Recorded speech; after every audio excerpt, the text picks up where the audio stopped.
And we have to make sure that we're fighting everyone and not losing at the same time. So all the challenges that I'm facing at the moment is, during expansion, I have to be very, very careful that I'm not losing any battles. Otherwise, I have to restart the campaign. Because the goal, which is quite ambitious, the goal of my campaign here is to win the entirety of it with map domination while declaring war on everybody, while not losing a single battle. That's my goal for this campaign, and that's the vision that I had, and that's what I'm aiming towards. That is what I'm aiming towards. That's what I'm trying to try and do, and yeah, I'm looking forward to the challenge. So far, it's been interesting, but yeah, if you're new here, that's what we're doing. We're doing a This is Total War no loss challenge, and we've just found somebody new, so we'll declare war on these guys as well. If you've just jumped into the context of this campaign, what I've started doing is getting garrisons in my main province, which is giving me a ton of raw materials, which is upgrading my main settlements. We're also basically upgrading fortresses where possible to be kind of a point of contention where I can defend it against the AI. You can see Black Crag's going all the way up to 5, excuse me, in 10 turns. We've got Karaka Azul as well, and we're trying to upgrade everything. We're now just trying to get like posts or depots of certain points, so we have a way to defend our settlements, as we got a lot of enemies that are running towards us as it is. We're currently going to be dealing with the dwarves. A ton of dwarves are on the way over to fighters, and we're doing what we can to defend against it. Queek as well is obviously being an absolute rascal, so we're just to remember as to what's happening here. We know that the dwarves are jumping over with some really, really powerful armies. We haven't yet transitioned towards the mid-tier of our compositions just yet, but we need to get Gorduts over into a secondary army as soon as possible. We raised the Demon Stump to try and get some raw materials, which helped a lot, which gave us enough of a boost to get Black Crag upgraded. Yeah, it's all nice. The Changeling died a long time ago. Yeah, the Changeling normally doesn't attack the player, as found somewhere. If I'm not mistaken, the Changeling does not normally attack the player. Yeah, I think I'm pretty confident. The butchering is going to be difficult, but I'm pretty confident we should be fine there. I'm very tempted to replace this guy because he's still plagued. I don't know if replacing and then swapping him out will get rid, but I'm just afraid of the plagues hitting my actual settlements. Our economy is getting significantly better now. We scouted this settlement to ensure that we're fine against that. As you can see, we've got 2 Thorgrim armies, which is very, very high tier, which I'm quite scared about, but Drazhoath is hopefully going to be able to recover there. One of the goals that we need to try and do is get towards the short victory condition so we can get the relic missions, which provide some exceptionally powerful compositions and armies and items. Alongside that one, we need to get better raw material consumption, or reduction of raw material consumption, and reduction of workload, which basically makes it so much easier when it comes to this kind of stuff. So the short victory condition is going to help a lot. Also, one of the other cool things about building all of these outposts, very high tier outposts give a lot of conclave influence. So you can get 6 from here, which means we should be able to continuously keep building out and getting all of the wonderful high tier settlements that can defend themselves. As I've been told, the Chorfs only have 3 specific siege maps that you can defend on, and that's what I'm that's what I'm going off. That's the information I'm going off at the moment. I'm pretty sure it's correct, unless you guys think otherwise. What I'm tempted to do is actually upgrade this one. Do you think you might get a KR destroy the stream? Honestly, potentially likely, yeah, potentially very likely. So we're going to get attacked by the ogres here. I'm not too worried about the units in question. There's nothing really too scary, as we've got a relatively powerful garrison, especially with a lot of ways to deal with them. I'm not going to worry and put in units for no reason. We have been warged by Grimgor, but we can see that Grimgor's strength is fleeting because of the fact that Zatanna is attacking him alongside Tamakam. So we're going to have to deal with that soon. But that is the latest turn. Like the Chorfs language. I like Chorfs a lot. I think Chorfs are really cool. I think Chorfs one of those factions that not everybody likes them, but I'm definitely a big fan of them. Ooh, we could get the Infernal Barracks now, because it unlocks the Infernal Castellans anywhere. Also reduces upkeep of Infernal Guards, so we definitely want to transition towards that at some point. Problem we've got now is the armaments are not really gaining because we don't have a lot of outposts. We don't really have a lot of factories, excuse me, making them. Yes, Claybones, exactly that, matey. I betrayed them. Which is mad that turn 1, I betrayed them and I'm still low reliability. Evidently, it was a very large betrayal. So what I'm going to do is I'm going to zoom out and have a little look, see what's going on here. I'm fully expecting the ogres to attack Imric settlements, but we should be okay defending against it. Queek should not have access to any of my settlements. If so, we'll find him. Okay. I forgot about that. I need to get some money then. Okay, that's one of the tweaks. One of the reasons for never upgrading the drill bro on tier 1, it's not worth the cost. Honestly. Is literally the only reason. It just isn't worth the cost. Okay, so let's have a look over here. So Fortress Varag has been sieged. Yeah, the production of raw materials has been increased, which is nice.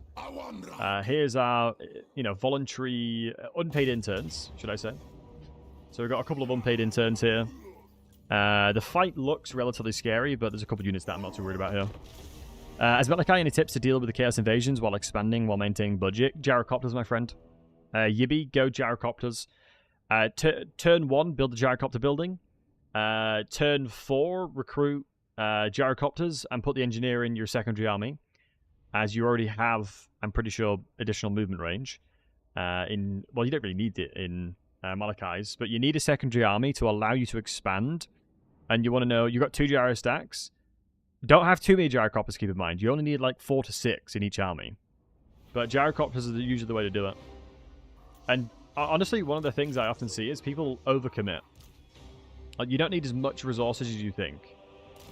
Dwarves are incredibly powerful, and it means that you don't need to utilize as much as you normally would, potentially, for a different faction. So what I'm going to do here is the old 1-2 buckaroo deployment here, which should allow us to have a really nice positioning on the formation here. Because the AI naturally will attack. Is having 30 million gold and overcommit? Yeah, you should never have that much money. Always be spending it. This formation's awesome. Yeah, it's one of the best ways to use blunderbusses.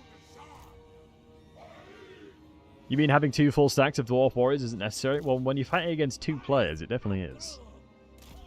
I feel like it definitely is necessary when you're fighting against 2 players. Yeah, hey guys. Been liking the series, usually prefer Zatan the Black. Yeah, I think Zatan is definitely a lot stronger, if I'm honest. In this specific situation, you'd have a lot less threats. And I think Zatan would have an easier time, but I think Drazhoath overall, on a map expansion perspective, is stronger. And the reason I say that is because I think Zatan is weaker as a faction overall. Whereas Drazhoath is a lot better in the grand scheme of things, in the overall picture.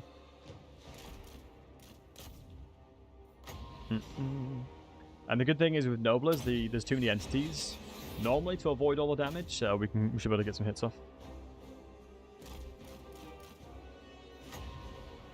I think I'm gonna cast it there because normally they run forward. Yeah, we're trying to aggravate them enough to come and attack me. I wonder how easy they would run away from the Searing Doom. My assumption is now they're going to start moving towards me. And you guys are going to see the blunderbusses in action. So let me go ahead and guard mode everybody here.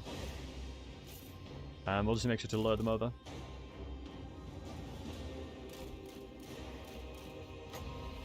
If I cast this on here, I'm curious to see what happens. Yeah, bugged them out there. I rarely see people utilize bombardment specifically to avoid the AI attacking them. It is such an effective way of doing it. It is crazy how powerful it is sometimes. Because the AI really don't respect the fact you can do it. I'll enjoy on 2 gyro armies. Well, yeah, it's one of those fun things where you can quite literally take over the map as Malachi with just 4 gyrocopters and Dwarf Warriors. That's all you need. That is generally all you need.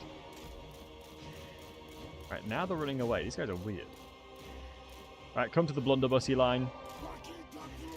They'll see what it means to go and field Chaos Dwarf technology. Yep, half HP. Yeah, there you go. So, not the best, obviously, firing arc there, but I'd rather sacrifice the amount of HP these guys took for the amount of HP damage that the enemies took there. Let me just stop firing for a second, as I don't believe it's needed. And then once they're out of range, I'll activate them again. They're going to go wide, which means I'm going to reposition my composition. We do have the Drazhoath battery, which is not the most incredible against him. Yeah, I think generally, I have a stream actually, Yibby, I have a stream on my channel where I showcase the best Malachi start, and I showcase the fundamentals of the economy that I go with, how I build an economy and the armies that I'm using. Because dwarves are incredibly powerful with fighting now, especially with the Age of Reckoning spawning a general as well. You can just go permanently aggressive, it's brilliant. I gotta be careful with what my arrows are shooting. Hobgoblins are so big backs. Yeah, Hobgoblins are super powerful, especially because at the beginning gives them the backstabbers. 30% additional missile strength against low armor targets. Beautiful. Ooh, Flock of Doom is a nice addition there. Let's go with bombardments again to keep them further back. Which legendary lord do you think is really underrated? Interesting question. Who do I think is underrated? Interesting. I would say Rapans. I think Rapans is so underrated. She's such a beast. I think maybe I'm thinking that because of the fact that Rapans was the only lord that you didn't have to travel all the way to the Chaos Wastes to actually do your quest battle as Bretonnia. That's potentially why I'm biased there. As I hated the fact that as Leon, I had to legitimately walk all the way to the Chaos Wastes to do my goddamn quest battles. It was so infuriating. But it's difficult. I think Tretch as well, you could say, is underrated. I think a lot of elements of Tretch is really, really cool. Like, Tretch definitely doesn't get the love and respect that he deserves. I think he's a very, very powerful lord. I just think Skaven in general are obviously strong, but I think he, in particular, doesn't get a lot of credit when there's just so many other Skaven out there that do kind of what he does, but better. But he's definitely a fun lord to play. Nice, we've got a really nice fire arc here, and we've held the line now here. So these guys are going to get some solid crossfire into these ogres. So if you said, yeah, sure, if you join the Discord, tons of other people in there as well.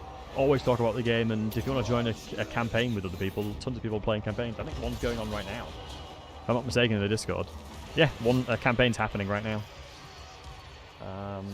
It's actually pretty awesome because we've pretty much had campaigns going every day for the past week or so now in the Discord, which I love to see. I'm very happy these guys are enjoying themselves, as pretty much every single day we've had a multiplayer campaign happen,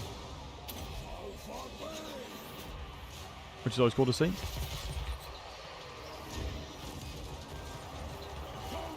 Nice. Let's chuck that there. I'm just making sure it's on the outskirts as to not impact them. And as long as we're firing into the left flank here, we should be completely fine. As anything that's remotely close will be killed by the blunderbusters. Playing friends, seeing too fast. I can cut out Elspeth. Ooh. You could probably do it really quickly because you'll get +3 from... yeah, no, I think you could honestly do it pretty damn quick. You should get the fealty relatively fast from... can you still do the prestige spam? I'm pretty sure you can. I don't remember. A couple more shots to the left here.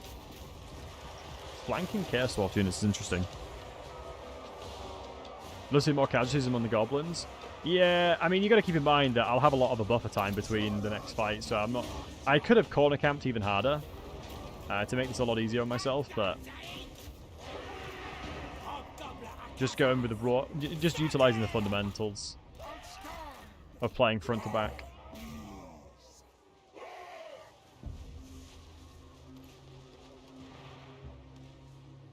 Away with you, you bugger. Honestly, it's probably a good thing if he survives. Hey, Kelly, good to see you, buddy. The reason I say it's probably a good thing him surviving is that it'll take him a long time to recover HP. Could you try a low-tier campaign? Interested how I play them. In what way, my friend? In what way? And Skill Switch, I'm doing well. How are you? I think low-tier Felheart is one of those interesting campaigns where you have the potential to snowball really hard due to the fact that there's very little things that can test you.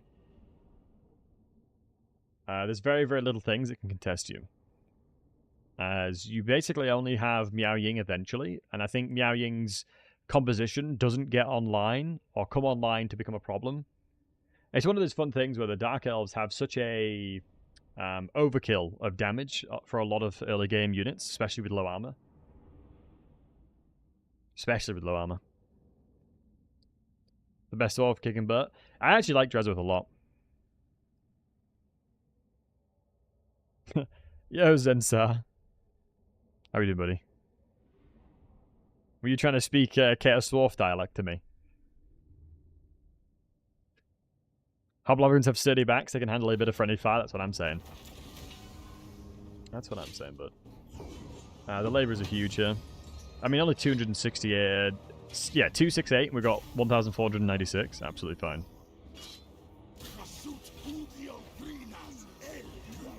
Can I give the estimate of what the population ratio between the Karaz Ankor dwarves and the Zanagrun Chaos dwarves? It's a good question. I mean, I don't think there's a lot of numbers to really give a fully estimated number. But as far as I'm aware, Chorfs are not as numerous as dwarves, as Chorfs spawned from a subsection of normal dwarves. Due to... Wait, where did they go? Hold on, let me check this army. Oh, that's actually a high-tier army. That's not good. Yeah, Chorfs spawned from, like, a very few amount of dwarves. So they're nowhere near as numerous. Yeah, Chorfs are one abandoned clan, so yeah, there's not a lot of numbers behind them. Right. What is in this garrison, real quick? Let me check. So we do have a blunderbuss, which is good. I think if I get the bull centaurs, it'll allow me to attack the backline units, so I'm probably going to have to swap over some labourer. Probably chuck some labourer over, I think. How many turns it to upgrade? 4 turns, so it'd be a 400 labourer commit. The only thing that's kind of annoying is... all of these settlements are... yeah, they're getting some really strong tier units now, which is not ideal. This army is going to need a general in here as well. We're going to need a general, and especially level 4 mage here is fine. Wait, how is this lad level 4 already? Oh, wait, hold on. Is fire going to be better? No, I think fire only comes online when you have Regiments Renown. Excuse me, when you level them up a little bit more. Control Local Province is going to be actually quite useful. Especially because rebellions are going to be aplenty. They're going to be able to attack next turn. You're going to be fine there. You have to hold to the north. You're going to hold any kind of aggression from this side. Let me just check the map as well.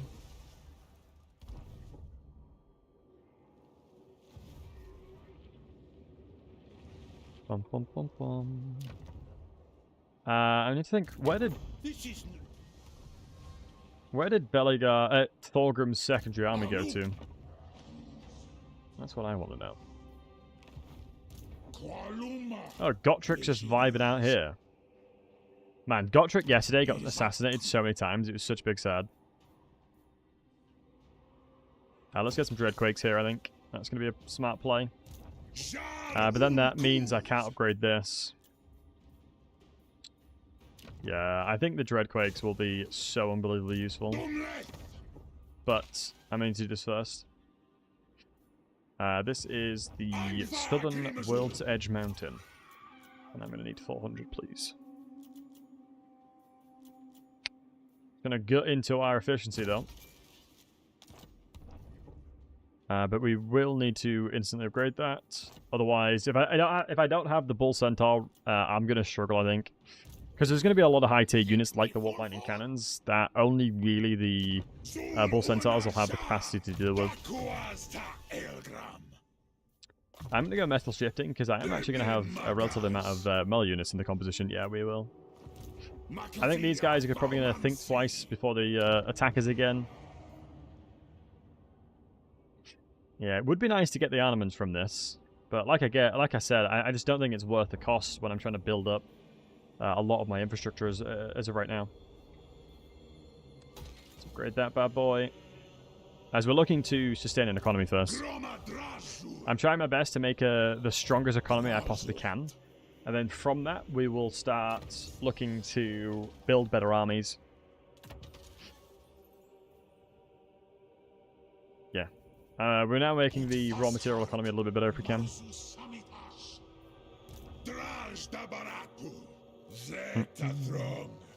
Strong economies, strong armies, absolutely. But yeah, Rolly, I hope... who's your favorite faction or hero? Favorite faction is... Favorite faction in general are dwarves. But favorite hero is now Garagrim. I love Garagrim. Iron Fist. I think he's such a legend. Such a powerful single entity. Such a cool unit. Let me go ahead and move over here. I need to know what Thorgrim is doing. Garagrim is an asshole monster. He really is. Okay, we've seen you. I mean, Creek is just vibing out. I think he knows he can't win that. Shoot, we needed more money to get another RRR in here. Oh, that's tough. Yeah, I've encountered another faction, so I'll have to declare war on them. We have declared war on... Yeah, Wurzag, so we're expecting to fight that soon. My main issue is that we haven't transitioned to more of a later game composition. I'm going to recruit you as well. I wonder if for 2 hours we're doing worth it instead of building and putting the workforce over this side, because it's hindering my raw material production now. Yeah, I'll try and chuck some laborers in there, why not? If we do actually get it off. Sentinels is actually looking like a relatively decent settlement now. Really powerful. And Auntie, thanks for the follow, buddy. Let me have a think about how we need to do this. Which unit do you think is really bad for its cost and tier? Mine is Soul Grinder. I guess that depends on which tier, what Soul Grinder you're meaning. Zinchian Soul Grinder, incredible. Nurgle Soul Grinder, incredible. Khorne Soul Grinder, garbage. Depends on the Soul Grinder. There are some that overperform drastically in comparison to others. Ooh, hold on, what we're going to do? Oh, Slanesh Soul Grinder, yeah, waste of time. Absolute waste of time. Yeah, let me make sure we buff these guys up and give them actual good stuff. As otherwise it's a bit of a waste. I want to make sure he has at least as much facilitation of healing and whatnot as possible. Don't we have the weapon of healing, though? I'll keep that on... Is Drazhoath using the weapon of healing? I don't think I put it on him yet, did I? No, I haven't, so that means we should be able to use it on this guy. As that'll make him a significantly better defender. This is one of the biggest factors of people succeeding in campaigns or not. Is reminding yourself to actually give them the items that they need. So now Potion of Toughness has less value because I've got Drain Healing in melee. Which is, by the way, the reason that I went into the tower and went into get random weapons or armor instantly. That was the very first thing that I did. Specifically to gain as many of those weapons as possible. To spread that across my army compositions. Because right now, losing the bonuses of the -5 leadership is too much. The -5 leadership is too much not to have. And we've got the Magma Totem as well. It reduces it by another 4. So by the time we're in combat, we're reducing the leadership by so much. It's crazy. So I'm pretty confident now we should be relatively successful. It depends on what the rest of the units are, because the thing that's scary is that a lot of these units are hidden. A lot of those units are hidden, so what I'm going to have to do is make sure to take or pay close attention. I don't think we're going to be attacked anytime soon, so I'm honestly going to give him everything that I can that's going to be the best possible. Because I don't know if they're going to siege it instantly, so I don't know if I have... Like, I can't guarantee I have more time. And since I can't guarantee I can't give myself more time, I have to prepare this guy to be the strongest I can be. Yeah, I have to completely prepare him to be the strongest he is able to be. I'm going to give him his banner as well, just to keep him in combat longer, because a lot of the time they'll get flanked and they'll do... Yeah, they'll do dumb things. So let me just check a check. As long as you click quick deal, I'm at war with everybody. Wait, hold on. What did that look like? Let me zoom out again on the map. What did that look? What is that? He's a nobler. Yeah, I forgot. I killed the general, so he's a nobler on the campaign map. That's brilliant. A really stretched nobler picture. Brilliant. Yeah, it's a completely stretched out unit card. That's brilliant. Why is this Khorne Soul Grinder bad? I mean, the Khorne Soul Grinder's identity is fighting in melee, right? And you have incredibly good inventory. And I'd rather use... Like, what can a Khorne Soul Grinder do compared to the Khorne Minotaurs? And I would argue very little. If you were to compare the value, I would say that the Minotaurs would be so much more better. Or so much more useful. Right, anywho. I think I've practiced and prepared for everything I can. It's a shame that these don't work on garrisons anymore. Don't work on garrisons, man. I don't know where the secondary army composition for Thorgrim is, but I want him to jump over so I can fight him. I would love that. I think I've done all my due diligences for this turn, so let's go ahead and end. I'm hopeful, fingers crossed, lads, Thorgrim's jumping over. If Thorgrim jumps over towards me, I will help. It'll help a lot. So I think we are being sieged by Queek. Oh, which is fine. My only issue is obviously Queek has a ton of summons. Is the only problem, right? I hope a better slave. Also, Chaos Dwarves. They literally do the exact same thing, basically. They literally do pretty much the exact same thing. Oh, wow, that's goated. Movement range is huge. But Thorgrim seemingly not wanting to do anything. Pyrrhic Victory. Wow, that's actually a very, very good army. How many summons? 4. Dudes, that is actually a very, very good composition. That is quite scary if this is the kind of quality he's going to be bringing towards me.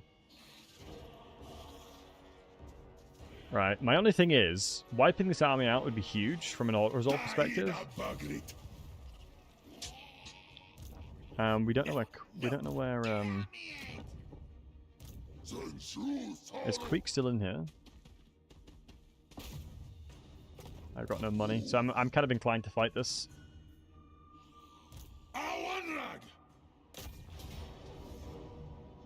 I think this is the right play.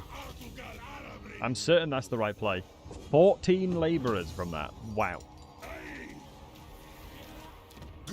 This has to be the right play. We need the money. Yeah, so busted. I think it's more that we have very powerful units, and we took a lot of damage from that. I need to make sure that we're sustained up from that, though. Like, we definitely have a lot of powerful resources within the army. Could I remove the goblins from the recruit pool? What do you mean? Do we know what Maul's strength rank was prior to the auto resolve? 35. Quick. Clearly made more armies. I mean, the main thing you should do is click on them in campaign, click growth, and you can see where he is. So he's still in Valley of Sorrow, I think.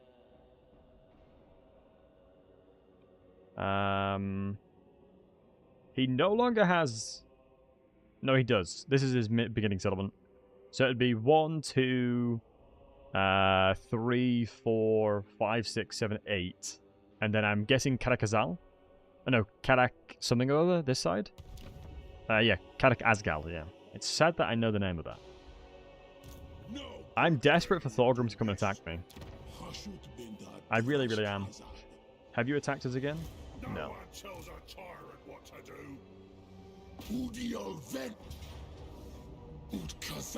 That's fine. That's really annoying. A camp's just put there, though. I cannot lie.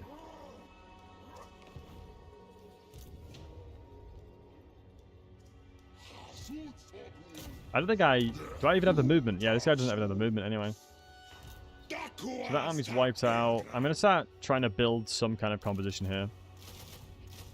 Maybe this is time for me to transition across. Drazhoath's army. The problem I've got right now, boys, is I don't know if there's going to be a really high-tier dwarf army if I move away from Black Crag.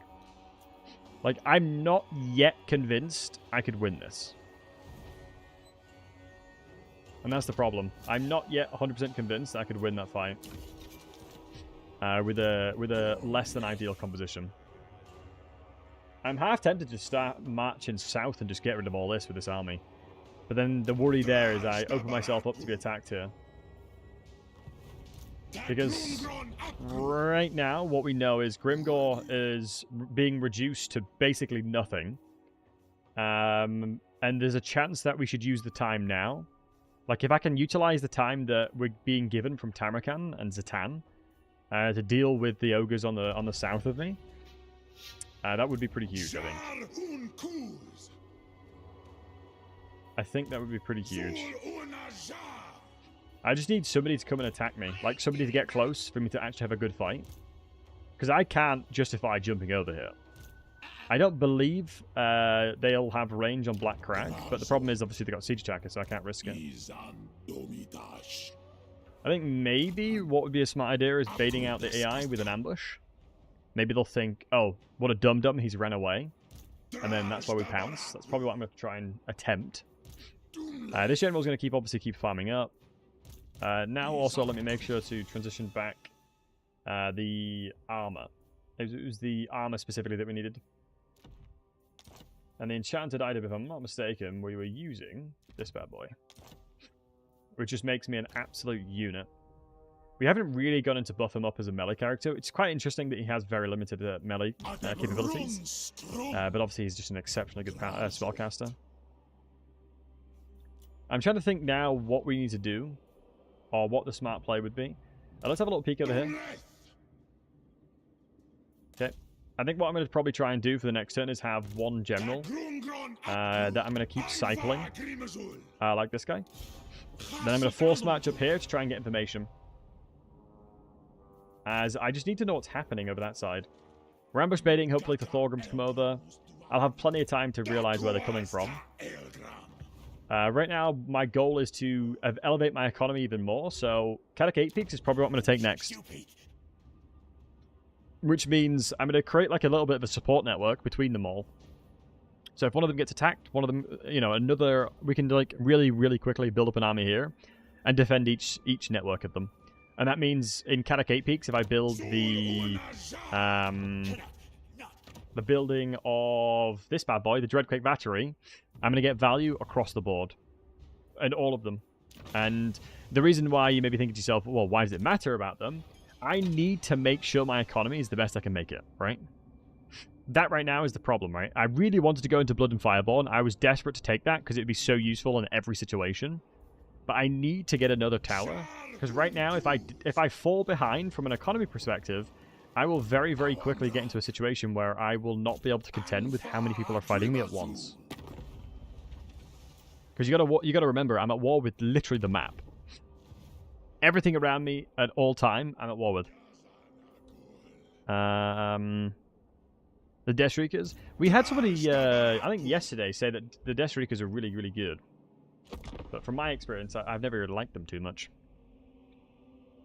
I have never rated them highly, but I think they've definitely changed the way that missiles work, so they're probably a lot better now. Why is Thorgrim just vibing out? The problem with magma cannons is against factions like ogres, they're terrible.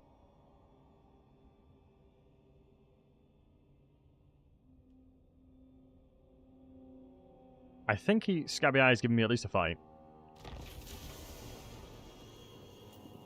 Ambush discovered. Wait, is he just like vibing outside of his settlement? He's literally just ambushing right outside of his settlement. I'm worried someone's got an ambush here for me. That's the end of the campaign.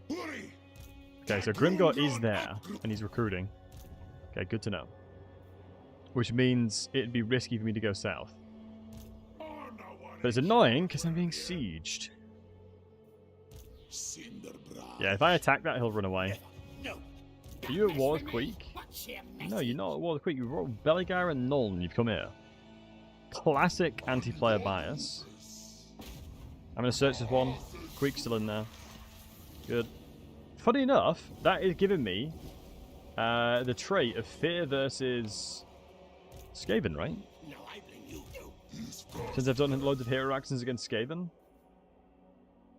Yeah, carried out a successful hero action against Skaven. Causes fear when fighting against them. That's pretty cool. I did not know it did something like that. Yeah, we're trying to make him as strong as possible as well. 15% additional damage is pretty nice. We're getting Jack back into a situation where he can be a fighter. I guess we just have to kind of vibe here for a little bit, because we know Queek's not doing anything. Everything's sort of like... they're waiting. You know, it's cause fear. It does cause fear already, but it's more of an interesting it's more of an interesting point in that it that you can get that from doing hero actions. So it is actually worth it to send out your heroes to do actions if they don't have access to stuff like that. So now we've got to be really careful with how we decide our movement, as it's a shame we're not going to be able to use the gifted musicians because of the way that's happening here. Here, recruit rank +3. I might have to take advantage of that. Well, I think the only place that I can recruit is here, and I've already got the capacity. Yeah, rank 8 instantly would be huge. It's a shame I've not been able to do military convoys at all, so my economy has just been slowly suffering the entire time. I mean, my dream goal would be to be able to push back the AI. Let's build up the economy where possible. It'd be push back the dwarves more than anything. But I have to be a little bit of a stalemate waiting for them, as I can't really justify pushing out just yet. And you got the first item, you got the Seed of Rebirth. Nice. That'll stack with Tankard as well, right? As I think it's a talisman. Okay, let's have a little look, see what happens. I'm just waiting for the AI to actually do something. And they have yet to do something. Because I would love to fight Grimgor in the east, just to get rid of him, so I don't have to worry about him. Like, I'm expecting to be attacked by Spite Breaker and Spite Backbreaker. Did they just assassinate my hero?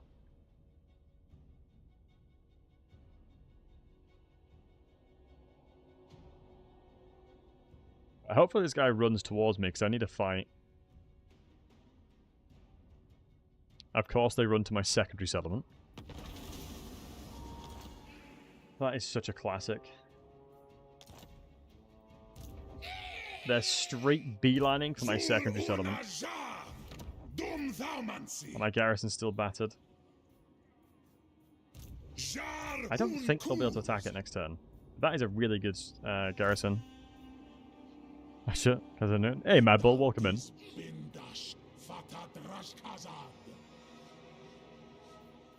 you know what? I don't hate this idea. Can Queek reach? He can. If I jump here, it'll be fine. It's putting myself in a really dangerous, precarious situation, but I think I went into the balance of into the zone of control of Spite Backbiter, and Queek is 2 turns away from Blackcrag, and so is Thorgrim, so I'm not too worried about that. I just need laborers. I need to fight stuff. I need to put myself in precarious scenarios to enable us to take advantages where possible, because I can't just sit back and let them just sort of do whatever they want. I have to try and put up some resistance. It is annoying over this side. Most runs of 7. I think the army that we saw... I need to get better public order. The more public order, the better public order I get, the more visibility they get. So if I'm able to get the public order here to really good, then I'll be able to see things way easier. Because I need that visibility. But it's annoying that a lot of the buildings in which I'm going to build aren't the best. It's tough. And not having channeling stance sucks as well around this province. But thanks for the follows, guys. Let's see if Thorgrim reacts to that. I mean, we have put ourselves in a bit of a precarious scenario, but I think it's worth it. I think for the sake of not just doing nothing, it is the right play. Otherwise, I'm just going to slowly start bleeding out, and I don't want that. It's not actually the hardest campaign, possibly. I don't know. I don't know what else would be just as hard. I think the fact that I'm at war with everybody, I can't lose a single battle. If I do, I have to restart. And I'm trying to do a map domination. Like, that's my goal, right? All three of those together is my goal. And I feel like there'd definitely be other factions that would be harder to achieve that. But the goals of the campaign overall are still relatively difficult to achieve, right? 40% chance to assassinate Gottfried. Let's see if we give him worthy death.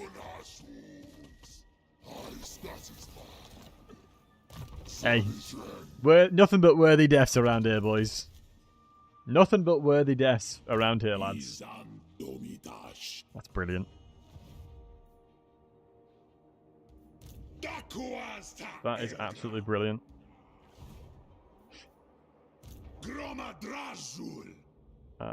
Let's not see.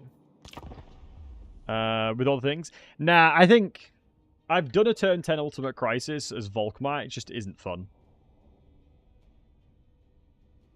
Oh.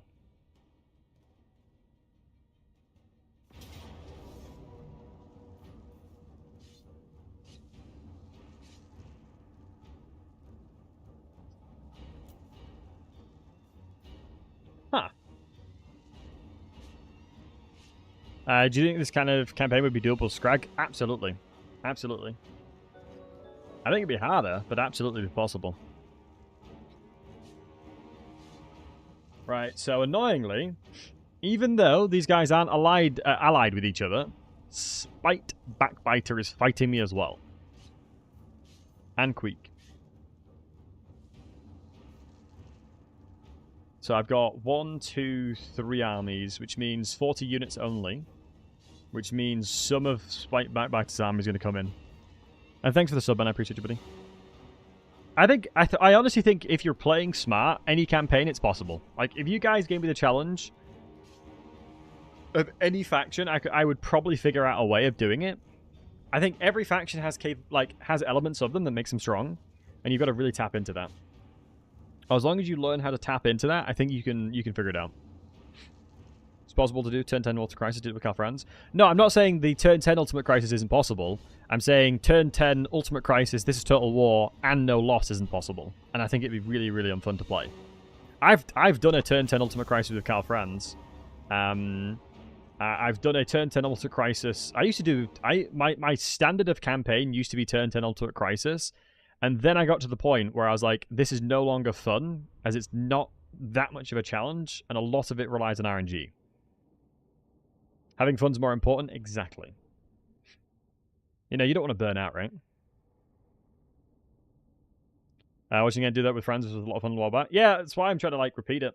I feel like doing a ultimate... This is Total War, no loss, has these similar elements to it. I think it just changes the way that you play the early game, basically. Like, obviously there's elements where I'm trying to do no-loss situations. This is a really, really beneficial position for them to be, actually. What we're going to do is set up my entirety of my range line, because they should be absolutely fine to sponge all that. And I'm going to use you two to sit there and tank. You challenge me to play a dwarf campaign to ultimate victory without doing a dwarf voice once. That's an impossible challenge. You don't shame, you don't chase. 2% late game is pretty fun. Yeah, definitely can have some fun to it. Right, Gorditz has summons, so we'll utilize that. I'm going to make sure that my main core of my range line is protected. As you've got to keep in mind that these guys are going to be spawning stuff on me. They're going to be spawning stuff on me. Which means you need to be right here to pay attention to whenever spawns come in. As Drazhoath's responsibility now is to shut them down. I need to kill all the catapults and everything like that. How much playtime do I have in total on Warhammer? Probably like 10,000 hours or so. It's like 5-10k. I've played an awful lot. In Warhammer 3, I've probably played maybe 2.5k. Oh, and by the way, guys, I was speaking to Anticity. Obviously, you know, he's back now. I was whispering in his ears to come back a lot, and finally he has. And we're going to be doing a stream together where he coaches me. Because my goal is to try and compete in some tournaments. I would love to play in some of like Turin's tournaments, for example, as well. And that's my goal. And he has offered to coach me. So I'm looking forward to trying that. Hopefully at some point next week. Anticity's great. Yeah, I've got a lot of love for Anticity. Anticity is actually one of the content creators that I probably speak to the most. Love that guy. So yeah, my goal is to try and play competitively. Is what my goal is. Because as I'm sure you guys probably are aware, but we're going to be doing a tournament. That's the biggest tournament that's ever been done. So Lawmaster of Certec said he's interested. Human Boy said he's interested. Need to speak to Turin to see if he's interested. Tobias Fate is interested in commentating. Yeah, Turin, Human Boy, Sotek said he was interested. Who else? Yeah, we're basically getting a pretty stacked roster for it. And I'm basically going to try and put up the biggest prize pool that's ever been put up for a multiplayer tournament. That's my goal anyway. Hopefully Anticity will want to commentate as well. Now he's back. Yeah, I'm looking forward to it. I am looking forward to it. As you can see, all we're going to try and do is just hold these guys as much as possible. I should be able to start hitting them over there. Let us go ahead and protect this flank. I think already they're routing. If they stack up like this, I'm going to cast into it because it just seems a waste otherwise. And I'm trying to bait out as much as the catapult ammunition as we can. And you can see this front line is doing absolute work on the catapults. And on all the trolls as well, and we're just holding them here. Good caster, love that. Hey James, good to see you, buddy. I don't think we need to do anything else just yet. Wait, what's shooting us? Oh shoot, there's a grudge thrower right there. Rock lobber, excuse me. Let's deal with that. There's 2. I didn't realize there was 4 in the army. Which means, unfortunately, my fire glide's going to take a lot of damage. But the good news is there. I can sneak on through.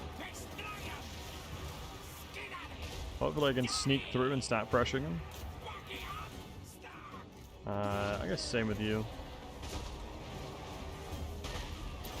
Pass over there. Love to see that. And then just hold the line and just let these range units do their thing. Goal is just to rout the catapults off. I mean, the frustrating thing is obviously a lot of their relative strength is not going to die in this battle.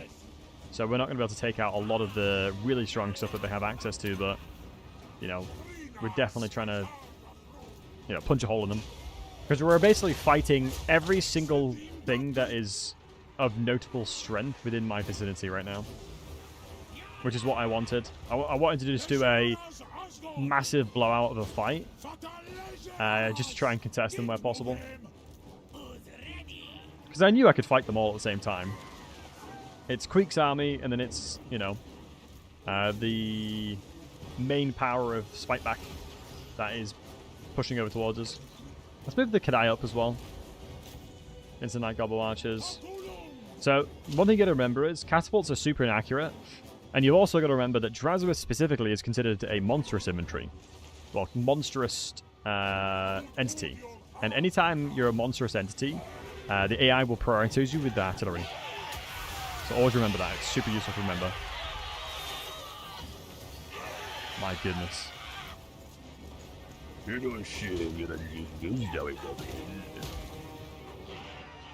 Yeah, I'm a big fan of Kadai. Kadai units in general are awesome. We'll save the summons. Do I have the healing sword on? I don't believe. Now let me check this here, and then just run away, and then just assassinate this, assassinate Spike. Surprisingly, I did, like, no damage. Oh, we have 40% sword resistance. That'll do it. They need your stabbing. We is gobos.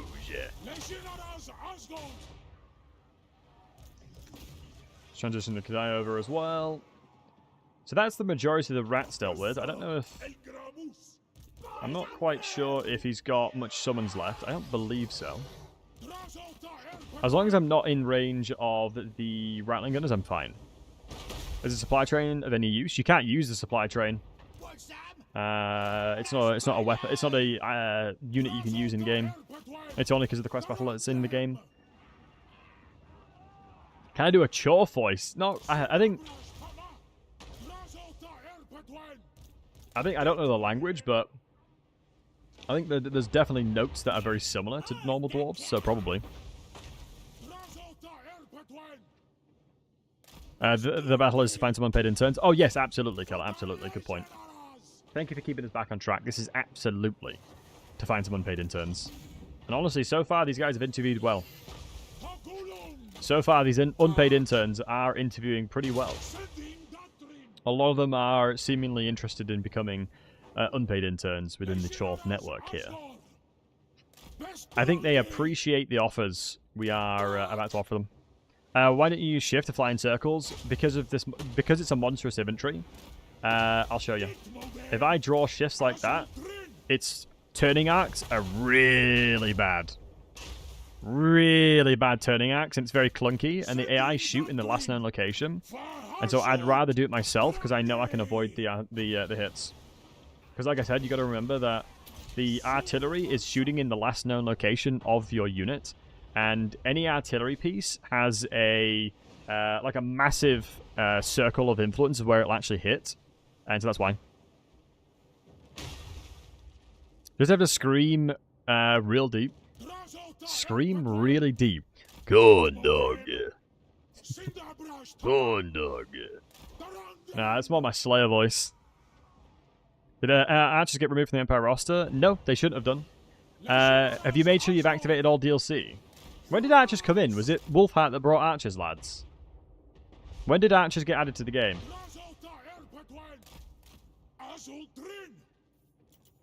When did archers get added into the game? Zuluhu?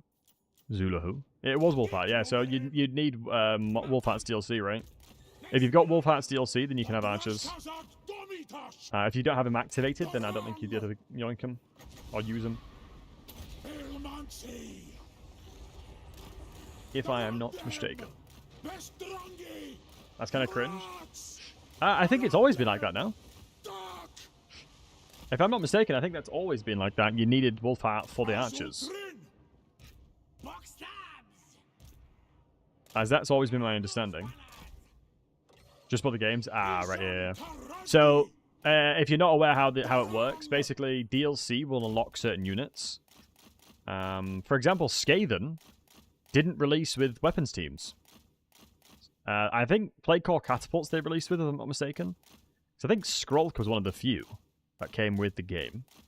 Or is it Queek? It might have been, because kind of Queek was free LC. Was Queek free LC? Man, I'm having to remember. Vanilla Skaven roster was sad. Yeah, it was really not that good, was it? It was Tretch that was FLC, right? But then you use the DLC, you need to buy them. I know, but it's one of those things where it's a very large barrier of entry for newer players. So that's the problem, right? Do I get the units, or do I need to start a new one? I would assume you would instantly get them. Quick and Scroll base. Yeah, thank you. Thought so. If you activate the DLC, you should get it straight away. I don't believe you would need to start a new campaign.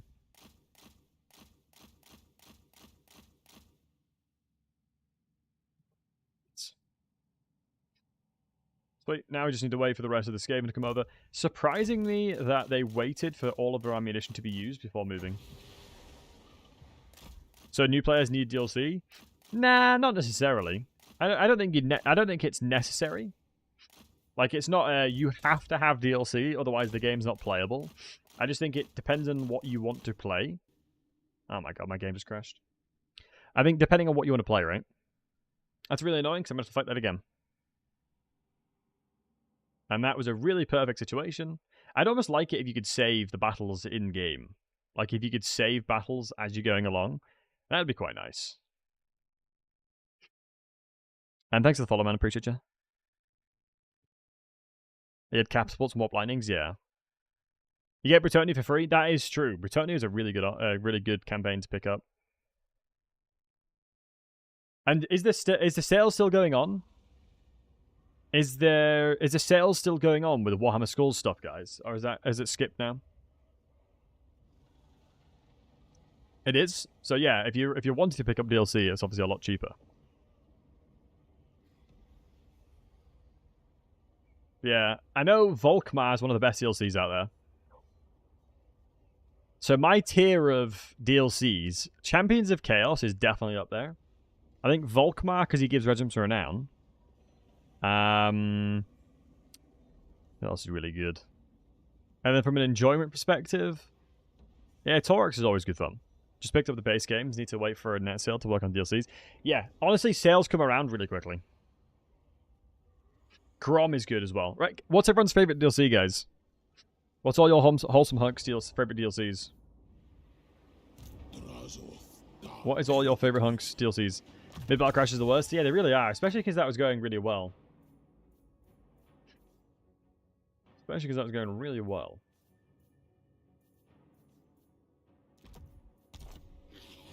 It's a hard one, I know, right? It is a toughie. Oh, I could put summons. I could grab the summon here, but I don't think it's worth it. I don't think I need it. I don't need it. I'll only get it in desperate situations, and this is not a desperate situation. Prop at the Warlock. Ah, fellow Ikit-Claw enjoyer. A fellow Ikit-Claw enjoyer. Let me make sure I'm at war with everybody.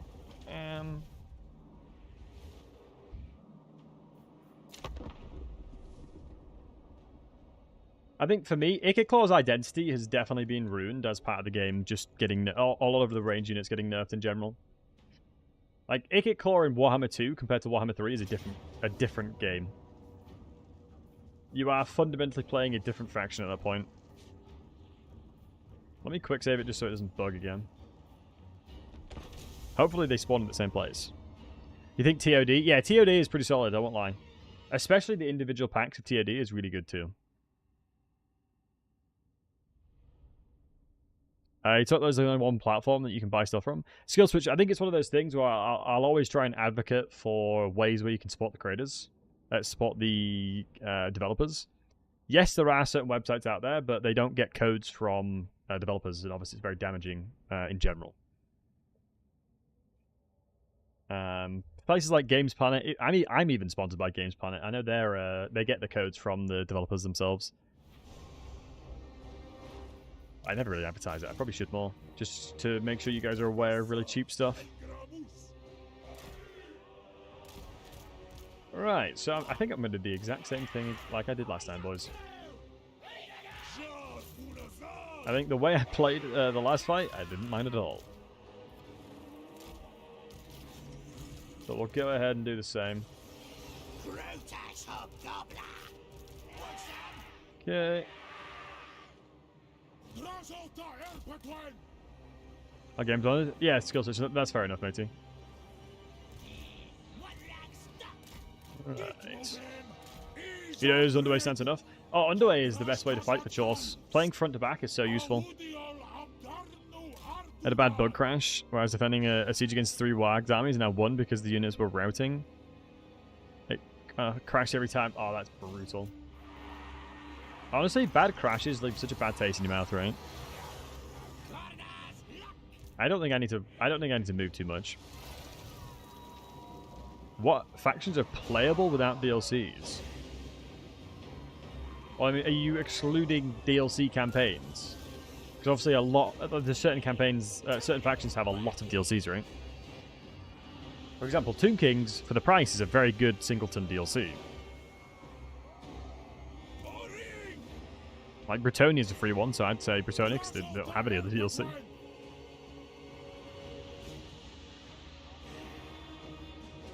Kind of Empire. I guess it depends on how you're building your compositions. I honestly never really mind too much about not having archers. I very rarely build archers early game, if I'm honest. I am more likely to build swordsmen. I'm a lot more likely to do so. I know their catapults here are going to be coming from this side. Press them back. Nice little cheeky spell here. I'm going to have to kill a couple of the units for them to bring the catapults onto the battlefield. Nice. Wow, the catapults spawned here. That is relatively surprising. Now I need to move this way because the front row of Group 6 can shoot this out. Shoot this one. Let me pull you back as well. Let's flash bomb them because otherwise it'll. Otherwise their charge would be relatively powerful. But that's a summoned unit as far as I'm aware. Yes, it is. So I'm going to start pushing through to these guys now, as that spell should be able to give us enough of a buffer to do so. The blunderbuss and the fireglaive should absolutely smoke whatever's close now. And then we should be able to melee these guys off with terror. I think my only quarrel is now that their artillery pieces is very close by. Let's get Group 4 over here. So now I need to start doing the Dukey Dukes and make sure that they're shooting Drazhoath again. Have we got 60%? Wow, we've already got 60% intensity.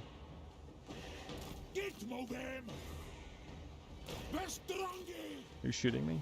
It's fine. It's crazy how powerfully defensive these guys are. They're so strong. Really nice stat line, really great armor. It's really nice.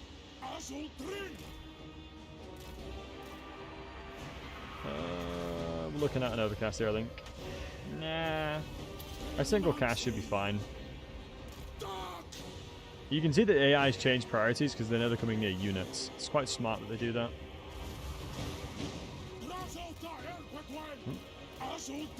Get away from that tickling session that they're giving us there. Little cheeky tickle. I mean, it's quite nice that they're actually playing aggressively instead of having to cheese the ammunition, at least. Yeah, I think I've got plenty of magic. I don't need to concern myself too much with spending it. Let's go with 60 projectiles there.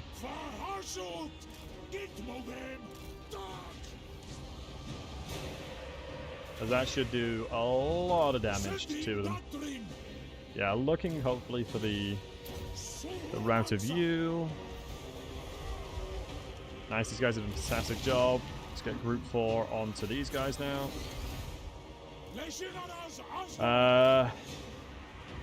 Yeah, routed them off. Good. Now we just need to make them move into a little bit closer to us and we're fine. Oh, you're in trouble, friend. Look at that. Insane minus stat line from everything we just threw at them. What am I concerned about? Yeah, 2 more catapults. It's a bit of a shame. I really don't want them to just shoot my my backline for no reason. I'm going to dance at the very edge of their range, just while I'm recuperating Winds of Magics.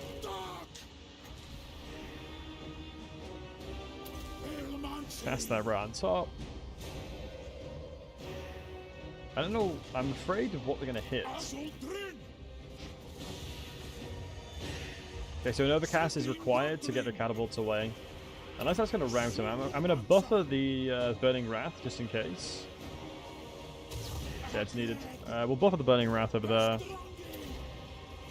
As that should hopefully do enough damage to get them routed. As I'm just a little conscious of the fact that they're going to start actually hitting my backline units here. So my group 5 range units need to be protected a wee bit. We need the overcast, so let's go ahead with the overcast. I'm not too concerned about his safety, I think. Oops, I cancelled it for no reason. As long as Queek's not nearby, I don't think I'm going to be in trouble. And I can see that there's no storm vermin apart from these guys on the outside, so should be fine until then. The overcast, as far as I'm aware, should rout them, which is what we're looking for. But Queek nearby will probably keep them in battle. Yeah, there's a reasonable chance Queek's nearby. Keep him into it. Yeah, that's unfortunate. Let me pull back the heavy hitters then. Force them to move towards me a little bit more now. And let's go try and look for some assassinations here.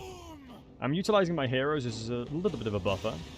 And then what I'm going to do is I'm going to reposition these guys to open up a little box for my Group 5 range units to sit behind.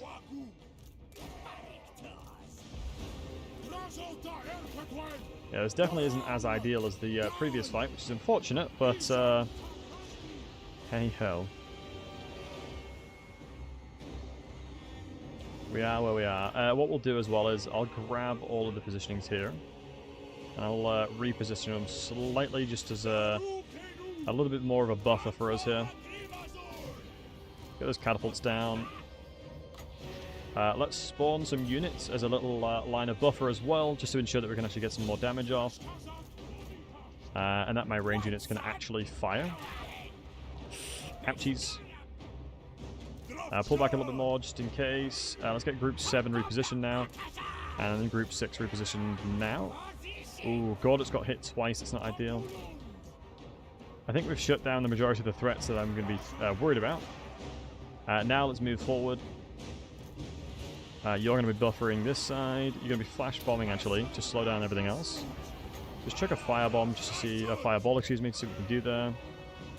And as they're starting to stack, this is where we'll look for these spells that we're wanting. I'm going to reposition you to provide a little buffer there. I'm actually going to try and intercept here if I can, because you'll actually play really, you'll trade it really nicely.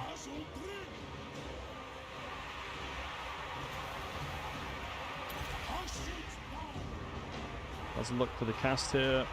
Should be a really nice overcast. Yeah, beautiful.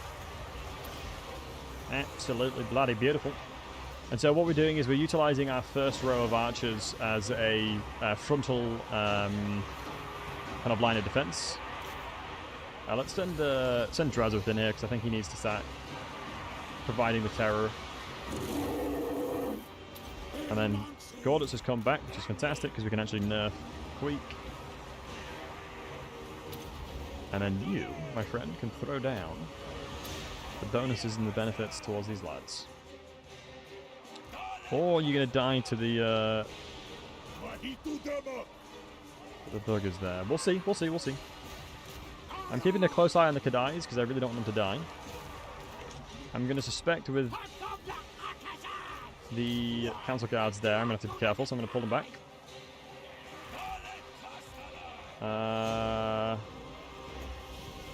Getting a little bit worried about the current status of my composition, but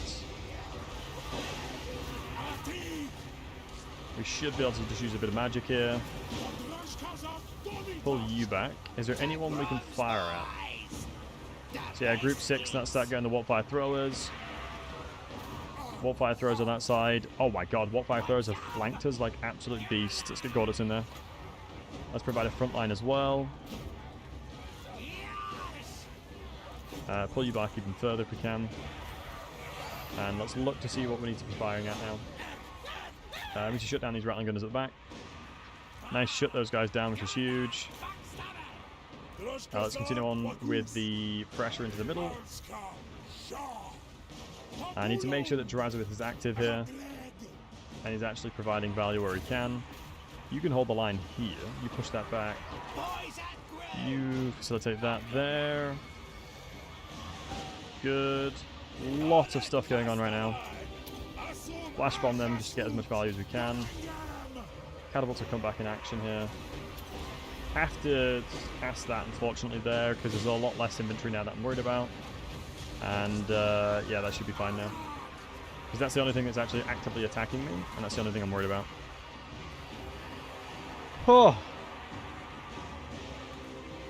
Man, the game made me try hard, dudes. Jesus.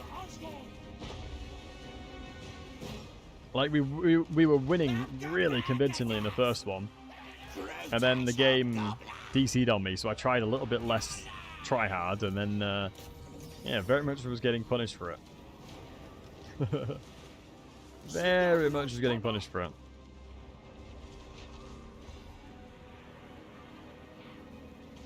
It would be kind of funny if that's if that's true. Like the AI, like there's some kind of like annoyance towards the AI that I'm cheesing them or something. Do I know the best money to make us dark elves? The fact that the money buildings and even PO buildings reduce slaves is really crappy. It's usually your slave network, but you need to be really careful because it can either make you a ton of money or make you like really nothing. Honestly, just continuously keep fighting. Having your Black Axe constantly fighting around the coastal settlements is really the way to do it. Like, being around coastal settlements is usually the best way to do it.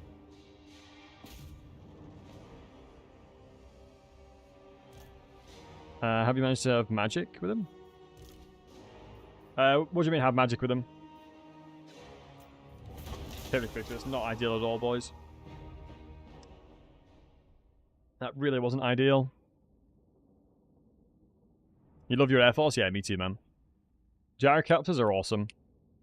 The only problem I've got is my front line and a lot of my stuff is unfortunate. The army? Low passive income forever then? I think if you start fighting a lot, you'll get it very quickly. Hey, Skill. I think it's one of those things where you just have to keep fighting things a lot, and then you're... that's just how you sustain your economy, by having loads of laborers cycled into it. It's really annoying the way that Dark Elf's economy works now. I'm not a big fan of it. But only 6% is a bit sad. Then again, 600 laborers is quite nice, but I can't afford to greed, especially if they repeat attack me. Like, it wouldn't be worth me greeding there. I need to make sure that I'm as healthy as possible. Ah, for God's sake, Thorgrim jumped over. Yep, that's why I need to be as healthy as possible. For God's sake, Thorgrim, you little jerk. And then Scabby Eye jumps over as well. Oh, no! Oh, crap. This guy's finally come and attacked us.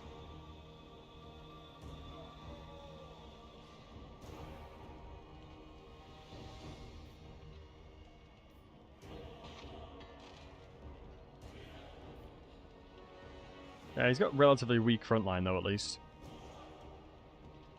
Yeah.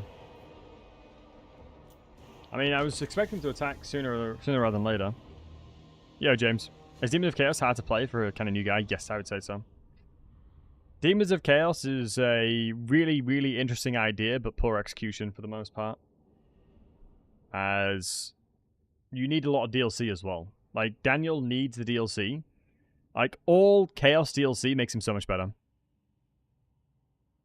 It's Jens, you got a question about grudges. If an enemy attacks one of my allies, non-dwarf, will it increase it then? No. As far as I'm aware, not. As far as I'm aware, not as much. Who do you say is the strongest doorway lord? Malachi, for sure. Malachi by a long way now, unfortunately.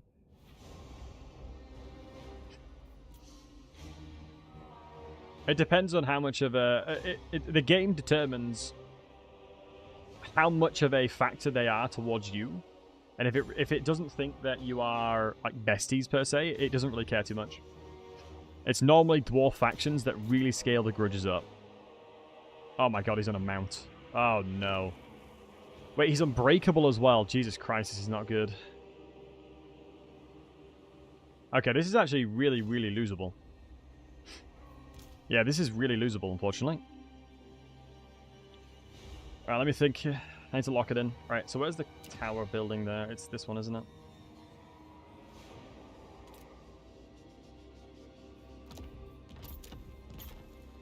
Where's this location? It's this one, right? Yeah.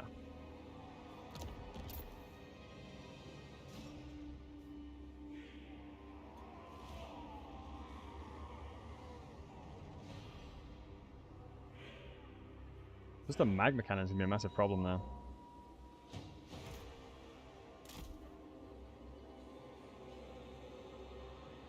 Right, I've got to really think about how to win this one, especially because he's such a high level. I mean, one of the main things I've got to remember is that the Dreadquake battery will allow me to wipe out something, and I can use a barricade to stop that, so there's a potential that the towers aren't as worth it. Because a tier 1 tower in the grand scheme of things, I don't think it's going to do much. Now I think about it. But I'm putting a barricade here, putting a barricade there, putting a barricade here and here is going to force them into positions where they're not going to be... they are not going to be powerful, because I'm going to have to utilize the fact that my Dreadquake is huge.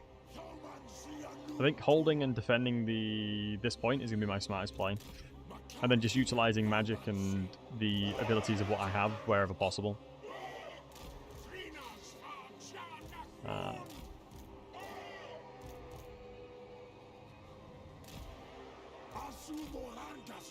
I don't know if I can get away with using this guy with magic. We'll see. I think this is the right play. Barricade, barricade, barricade. Barricade here I'm not bothered about.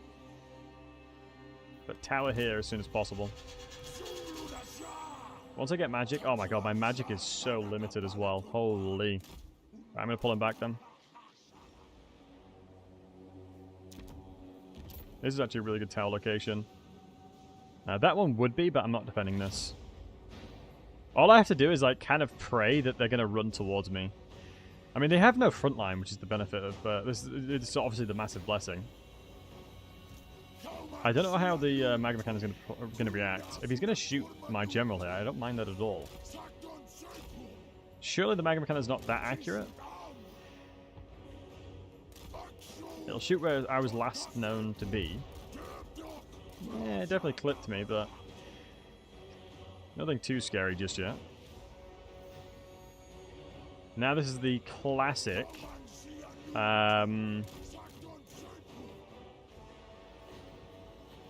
thingy difficulty. Battle realism. I can't see what the AI is doing, Lamau.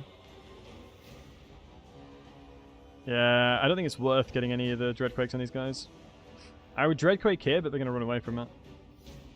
Oh my god, yes, you beauty. Please run into me and just die. Hold on. Hold on, boys. I need to prepare for the fact that... I'm going to have to prepare if he's going to do this or not. Please, throw. No! I thought he was going to throw. My life would be so much easier if he did.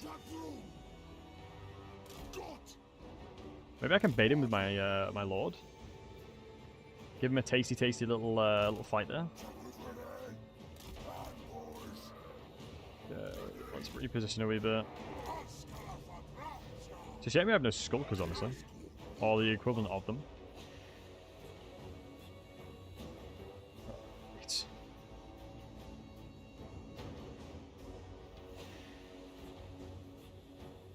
Okay, is he coming back up? I don't know what the other Taurus is doing, but I really, really need him to come towards me. I can near enough watch at him. What's my opinion on the grudge system? I really like it. I'm a big fan of the new grudge system. I think in general it gave the dwarves an objective overall, and I think typically speaking they were relatively weak in the grand scheme of things from a campaign perspective.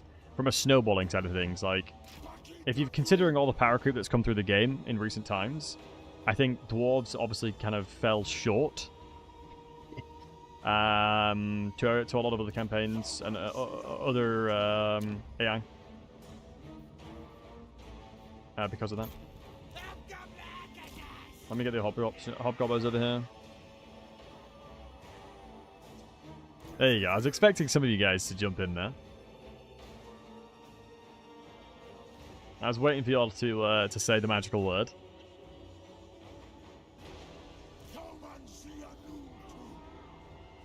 I was waiting for the magical words to be spoken. This sucks that they're actually kind of playing it smart, I'm not gonna lie. Too obvious of a bait. Yeah, throwing at the hook. You didn't want to bite. I respect that.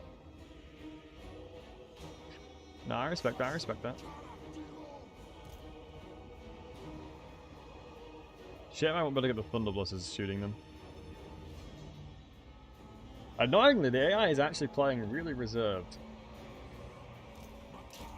Smartly so as well. They're kind of strangling me out with resources right now.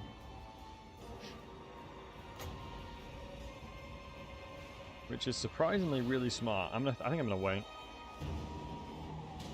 Hey Gretel. Hey Countess. I should have range on the hobgoblins here, so I should be able to shoot him. Oh my god, with the general there. Hold on.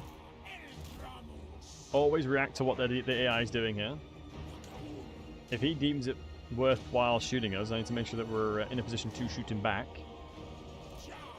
So always be looking out for that. I need to be looking out for what the Taurus is doing as well.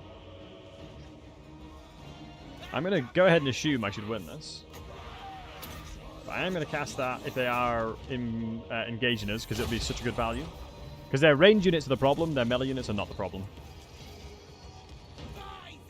Any of their range units I'm afraid of. Any of their melee units I'm not bothered at all. How am I going to deal with that magma cannon, lads? How the hell am I going to be able to deal with that magma cannon? I guess give it something to shoot continuously. And just pray it keeps on shooting towers, I guess. Smiley face. Build these towers, because upgrading it doesn't take as long. Upgrading doesn't take anywhere near as long. I think there isn't that many ranged units in general. So it's worthwhile consuming a bit of magic here.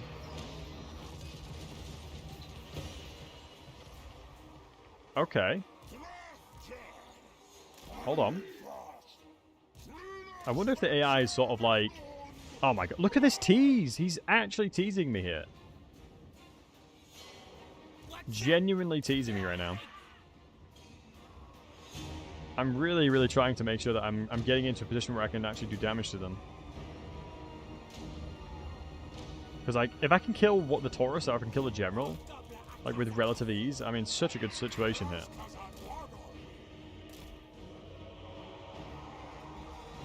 I don't know if the blunderbusses are going to attempt to shoot me or not. They are. They're getting positioned to do so. It's a little cheeky cast on that. Yeah, we'll get some hits on them while they're turned around as well.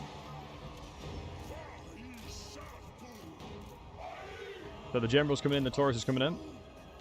I unfortunately don't really have any magic. That's going to be good enough to defend against this, but it is what it is. I'm going to pull the Hobgoblins back, just try and see what we can do. Oh my god, they are genuinely teasing me. I'm not even kidding. I'm legitimately being teased here. Oh my god, the Thunderblast damage is insane. I mean, the good news here is I can actually set up these Hobgoblins to shoot over here. There's not a damn thing they can do. Although I don't hate the idea of just sending these laborers out. The reason I don't hate that idea is because who's defending them? And then you go around this way. Go this way, though. Laborers are not... Oh, here we go, here we go, here we go. Come on, boys. Just take him down, take him down, take him down, take him down, take him down, take him down. Shoot it down, shoot it down, shoot it down. Go, go, go, go, go, go, go, go. Shoot it down. That was graceful AF. Oh my god, it's glitching out. Oh my god, that is literally best case scenario. Okay, move that way. No, keep flanking, actually, it's worth it. He ash stormed me. Come out. Okay, big. Taking advantage of the AI being dum-dum. Big, big, big, big, big, big, big, big. Lina, I'll get to your question in a second, matey. Sorry, I need to make sure I don't lose this one.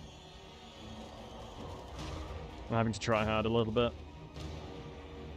Blunderbuss getting fired up on the side. Reposition here, because it'll allow me to actually get into a situation where I can flank pull other blunderbusses here. General's getting shot at.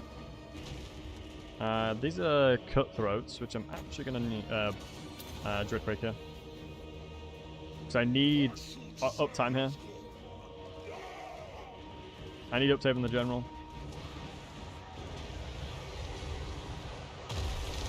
Beautiful. That should give us the uptime we need. That should provide the uptime we need. And the rest of them aren't going to come towards us because of it. And hopefully we successfully manage to sandwich these guys as well. Oh, thank God. General's about to die. Hopefully. Use sandwich in between there. Nice. Blunderbusses are going to be engaged in melee now. And we've also engaged their archers on this side with the other blunderbusses. With the other guys. Huge. And now these guys can just kind of continuously fire and protect the general. I am going to cast this onto the orc laborers, as I just want to make sure to get as much damage while they're stacked as possible. Hopefully these guys come back, but they're on -4, probably not. So now the laborers got shot at. Yeah, I think now we're going to be aight. I'm going to build that into the better barricade just to give us more time if they do actually come towards us. Whew. You recently built Drazhoath DLC and I was really disappointed with the magma cannon. The magma cannon used to be really, really, really OP, and I think that's the problem. I think the problem was that the magma cannon used to overperform like crazy. And it's because it quite literally spawns vortex spells, right? It quite literally is spawning a vortex spell on whatever it shoots. And so they rightfully identified it was very, very powerful, and that kind of needed to be tuned down. Yeah, they definitely took a bit of a hit. But it was definitely kind of a needed one, though, if I'm honest. Because if I'm not mistaken, magma cannons used to be really good. Like, even better. Like, they used to be so unbelievably powerful. Alright, nice. That's one of the blunderbusses killed. What we'll do is we'll use the infinite ammunition trick. If you guys don't know, this is such a huge way of getting ammunition. So if you click onto the barricade here, as you can see, it replenishes ammunition. So click on it, click off it, click on it, off, on, and then full ammunition. And then what we'll do is the same with the blunderbusses as well. Quick and Scroll came to the base game, yep.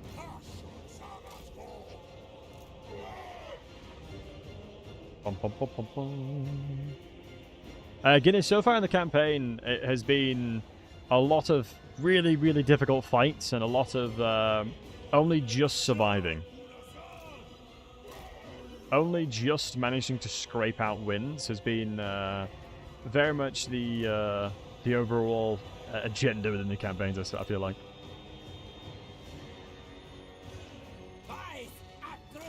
Move closer. Now these archers, they're finally taking that down because of the captor. It's quite funny. I think I'm just going to Drazhoath here. Would that work with artillery? No, they need to be going... Do you know what? I actually think it might. And the reason why I say I think it might is because if you take them off of the artillery and then go onto the barricade, they would be able to because they're not on artillery. So honestly, probably could. Beautiful hit with the Drazhoath there. Beautiful hit with the Drazhoath. Let's reposition the units because I think these guys would be better. Been smashing it. Thank you, man. I appreciated it. I've been trying my best to make it entertaining and make sure you guys are enjoying yourselves.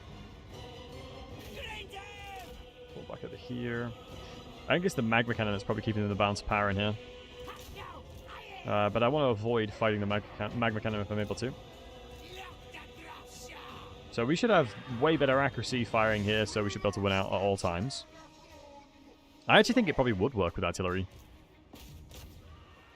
Like, the more I think about it, the more I'm just like, yeah, if you demounted your artillery pieces and then walked onto them like your inventory, you'd probably be fine. Like, I can't see a world where that wouldn't work. If that makes sense. Shall I got no other ones? Which is the magma cannon? It's the one that spawns vortex spells. It basically spawns a mini vortex every time it shoots. We'll want to make sure to kill as many of these as possible as well. If we're only losing laborers, I really don't mind. I'm going to get aggressive with the blunderbusses though. The silver shields will come in handy. Especially since we're playing aggressive with this as well. So my objective here is not to kill any of the laborers, like fully kill them. I want to make sure that they're just rout off the map. As the laborers aren't the problem, right? I'm also half tempted to recruit a different lord. I think the magma cannons might struggle to shoot us here. If I'm not mistaken. Otherwise I'm trolling. I think due to where the magma cannon is, it has really bad line of sight. So hopefully I can just kill the rest of its infantry. Yeah, there you go. Let's make sure the hobgoblins are taking an L here. Alright, good. That was, that got quite scary at one point. Shouldn't watch that inventory. Just break on armored inventory. Can easily delete that army before they reach you. Oh, absolutely, man. Absolutely. So very happy with that one. And, wait, thanks for the follow, buddy. Chase the cannon. I think I'm, it's actually really slow. You're probably not wrong. It's 22 speed if I'm not mistaken.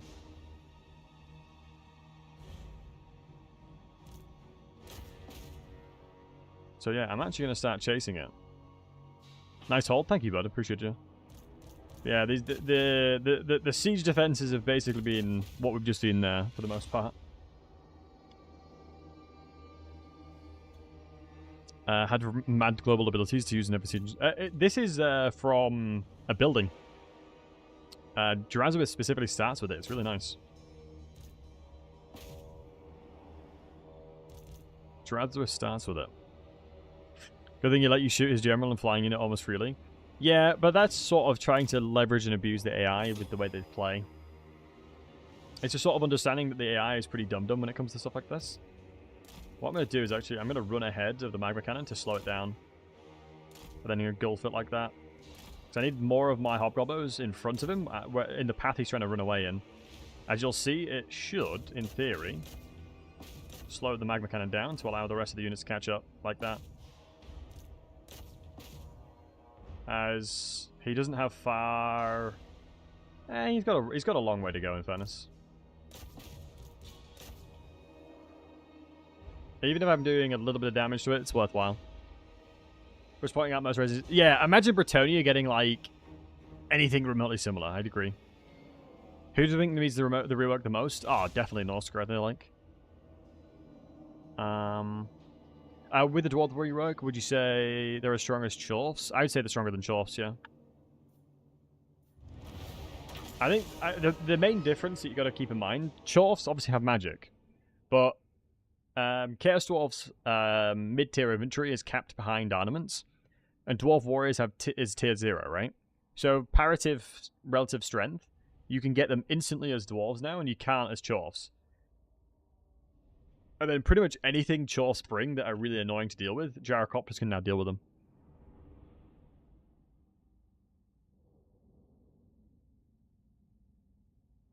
Dragon goes at prolonged fights, use the breath attacks, then just put them in melee. They can be really good, but dragons are squishy, so you don't want to keep them in combat for long. Especially against anti-large stuff. They'll die very fast. Wow, 459 unpaid interns there. Yeah, love finding unpaid interns, lads. It's always nice finding opportunities to give people business development opportunities, you know? Yeah, this sucks how much... It's a lot of really, really good...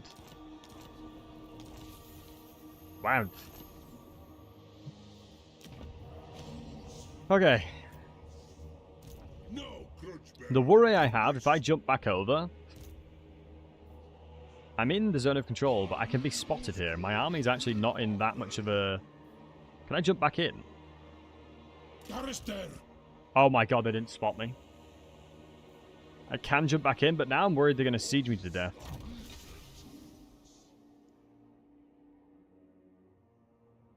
Now I'm kind of worried they're going to sit here and siege me to death. We're going towards... Weren't we going towards alert? I swear we're going towards alert, but I don't need it anymore. I say that, we probably will.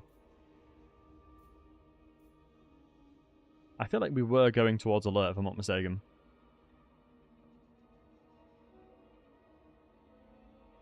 You have 10 dragons with Imric? Oh, you can just send them in. With Imric, it's way different, because he's got unique dragons that make him way stronger.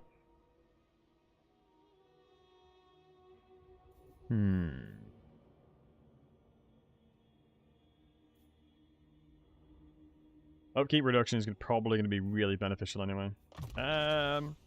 Lightning Strike I'm not too bothered about. Maybe we should go Lightning Strike before we deal with Wurzag to Lightning. Yeah, because then we can Lightning Strike his Wargs away. Which probably would go very hard, in fairness. Anything here that we're going to need? No, I can't do convoys. Armor success chance. Evasion chance. Yeah, that makes sense to me. I think Thorgrim's going to siege us, and then we're going to be in trouble. But we do have the Dreadquake Mortar now, but it's very expensive. But they're the kind of units that we were looking for to have the notable power that I needed. Our Karakazorn has been raised. That is pretty savage. Quiver healing item? Yeah. I don't think I'd be able to sit in melee long enough to get the healing from it. So what I'm going to do is take the Lifebane here. Lifebane sword on this guy to heal. Because Gorduts already has healing inside of him. Then we're going to do the Potion of Healing instead on you. And you're fine with that.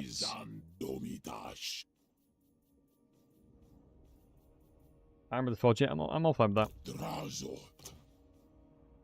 Skill-wise, what we're looking for, lads. A little bit more missile strength, I suppose, so we can snipe lords with them. As that has been really useful, actually. His lord sniping abilities have been really useful. And now we should probably look towards getting more melee defense on you. We do have Slippery, but honestly, I don't... Yeah, I'd rather go with Speed, honestly. Yeah, Speed for the Hobgoblins is going to be pretty good. Because my issue right now is, as I'm sure you guys can imagine, is obviously I don't have much else that I can do. Oh, Thorgrim's army is trash. I expected it to be way stronger. He's still got, like, his generic normal army. Okay, that's obviously very useful. This guy's Winds of Magic is so bad.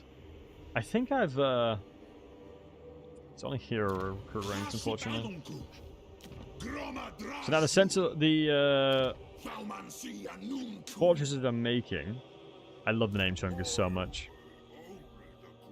All the fortresses in general here are alright. Your interns will pay for it. Get the Nukequake. I honestly can't afford to use the Dreadquake right now, unfortunately. Wait, does it only have one ammunition? That has to be a bug. That has to be like a visual bug.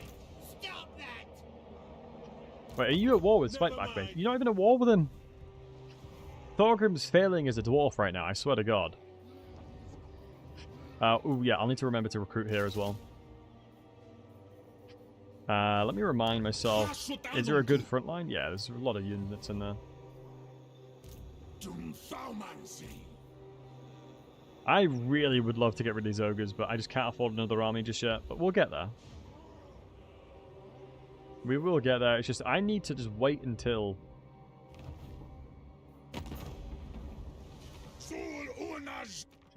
Like, Thorgrim being strength rank 2 is terrifying.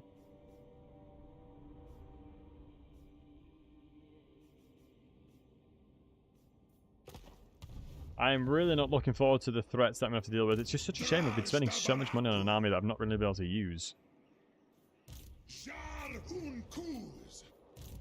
As we kind of have to be patient and start wondering if they're going to come and attack me, but they just haven't tried.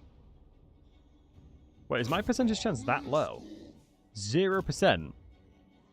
Oh, I've got exhaustion. Oh, I think it's because I succeeded last time, right? Right, Queek is licking his wounds. I wonder what they're recruiting here. Seems like only Warp Grinders and Warp Throwers. They're still pretty good units. My assumption here is Thorgrim's going to siege us and we're not going to replenish, which is going to be annoying, but it's going to be fine. We're recruiting accordingly here. I can give him the healing item because I don't think they'll siege me straight away there. We're still holding the line. It's a shame I have no channeling stance, honestly. And the other shame is that Thorgrim, I don't know where this guy is hiding some of his units, which is a scary thing. Honestly, I'm going to build the mage here. I think building the mage is a really good idea. I'm going to rush that bad boy, and I'm going to put this. I need this mage to go and figure out what the hell everybody is. Also, that is a really nice trait. It's a shame death magic is so bad. Wow, manipulative. -4 leadership is actually kind of cracked. Plus fire mage? Dude, that's insane, no?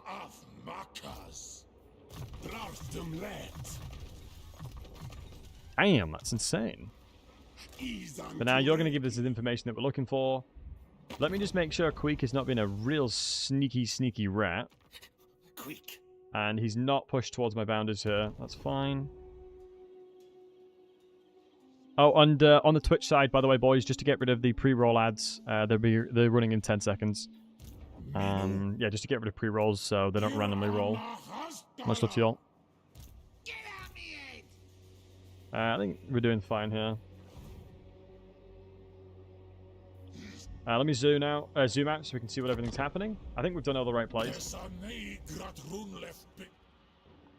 We cannot accept peace, Scarborough. I'm sorry.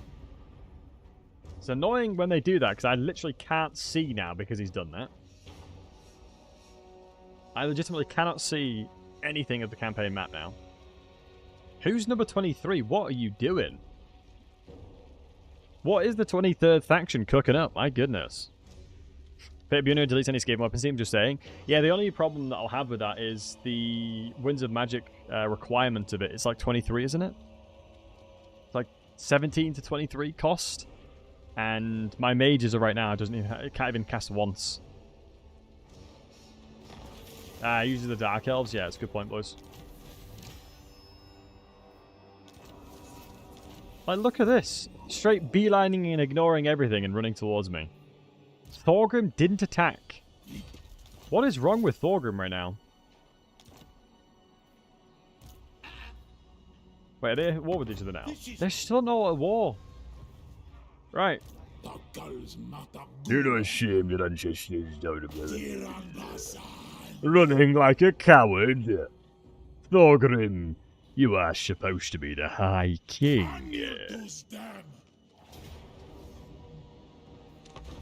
It's not very high king of them, is it? Faction 23, I think, is bugged. Had the same issue in a recent campaign. Oh, really, Trevor? Thanks for letting me know. Thank you for letting me know. Yeah, from what... Oh, wow, that's a beautiful map as well. From what I've seen, I'm not sure about you guys, but the AI Dark Elves spawned so many Black Arcs. I don't know why. This must be an imposter. That's what I'm saying. Playing Shorts again? Yeah, we're going to be finishing, hopefully map domination if we can try. There's a bug to get 2 per ritual. That makes sense, then. That makes sense. And they axe like out every game. Yeah, that makes sense. I remember seeing a certain campaign where I think they had 40 Black Arcs. I think it was about 40. And I was like, that seems a little bit silly. 40 seems a tad excessive to me. But this is late game. Common Druchii W. I actually really like Dark Elves. I'm just sad that they were nerfed in the way that they were. Bring me back the old slave economy for the Dark Elves, all I'll say. I think they made it better in some ways, but worse in a lot of ways. Just my 2 cents. Because the Dark Elves used to actually have a sustainable income. Hey, Chosen, good to see you, buddy.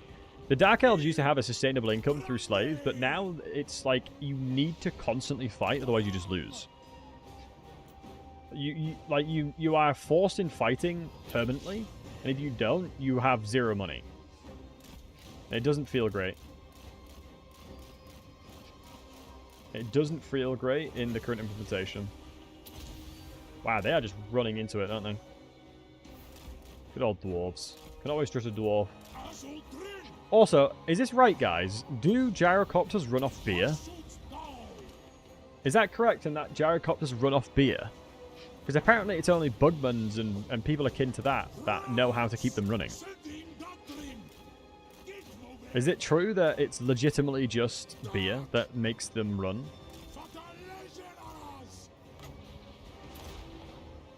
Because I'm not 100% certain. But I feel like it is beer or something akin to that. It is, yeah, I thought so. It's hilarious if true. Skaven propaganda, vehicle fuel. I love it. I think it is.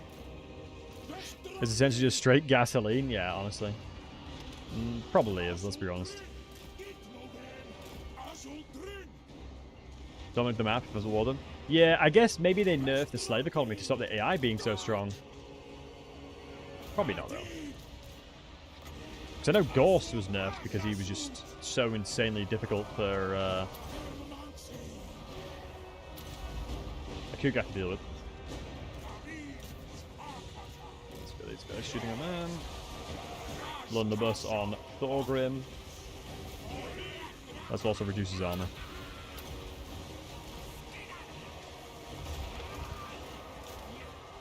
Wow, they routed before they even got the secondary lot of bombs off. Also, it looks like Thorgrim's gonna rout. The High King, Thorgrim. You're the High King, are you, lad? You know, shame, you're just You don't look at Thorgrim and think that is the representation of the Dawi. Stupid Wazak. You have shamed your ancestors. I definitely think Thorgrim needs to take a Slayer Oath after that one. Although he previously has been asked to do that before and he refused. I'm almost certain that he was once like requested to take the Slayer Oath and he said no. My dude, I'm the High King. No thanks. SMH. Acting like he's better than everybody.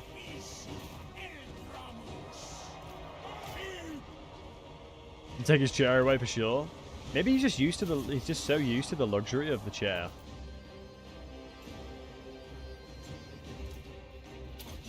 Honestly, can't blame him. If I went to work and my colleagues carried me around everywhere and did everything for me, I'd want that to keep going. You know what I mean?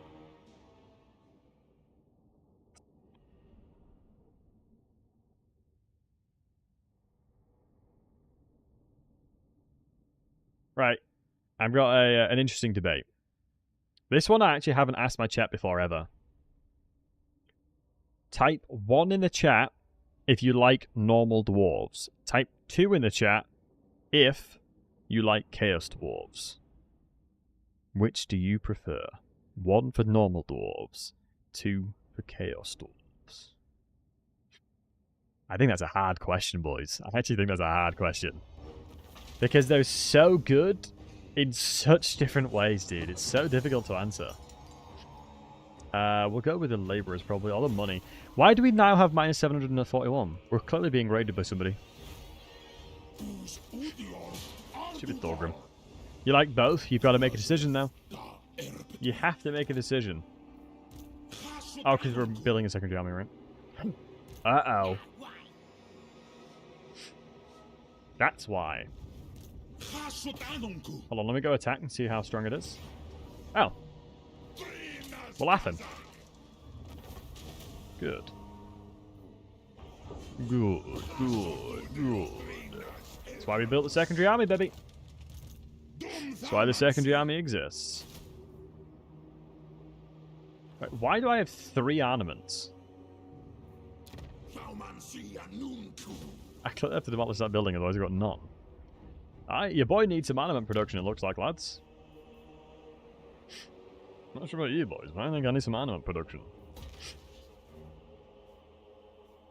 I think your boy is in desperate need of armament production. Right. So, labourer-wise... One thing we probably should start doing is getting labourers over in Black Crag. So, Death Pass, let's start funneling some into there as well.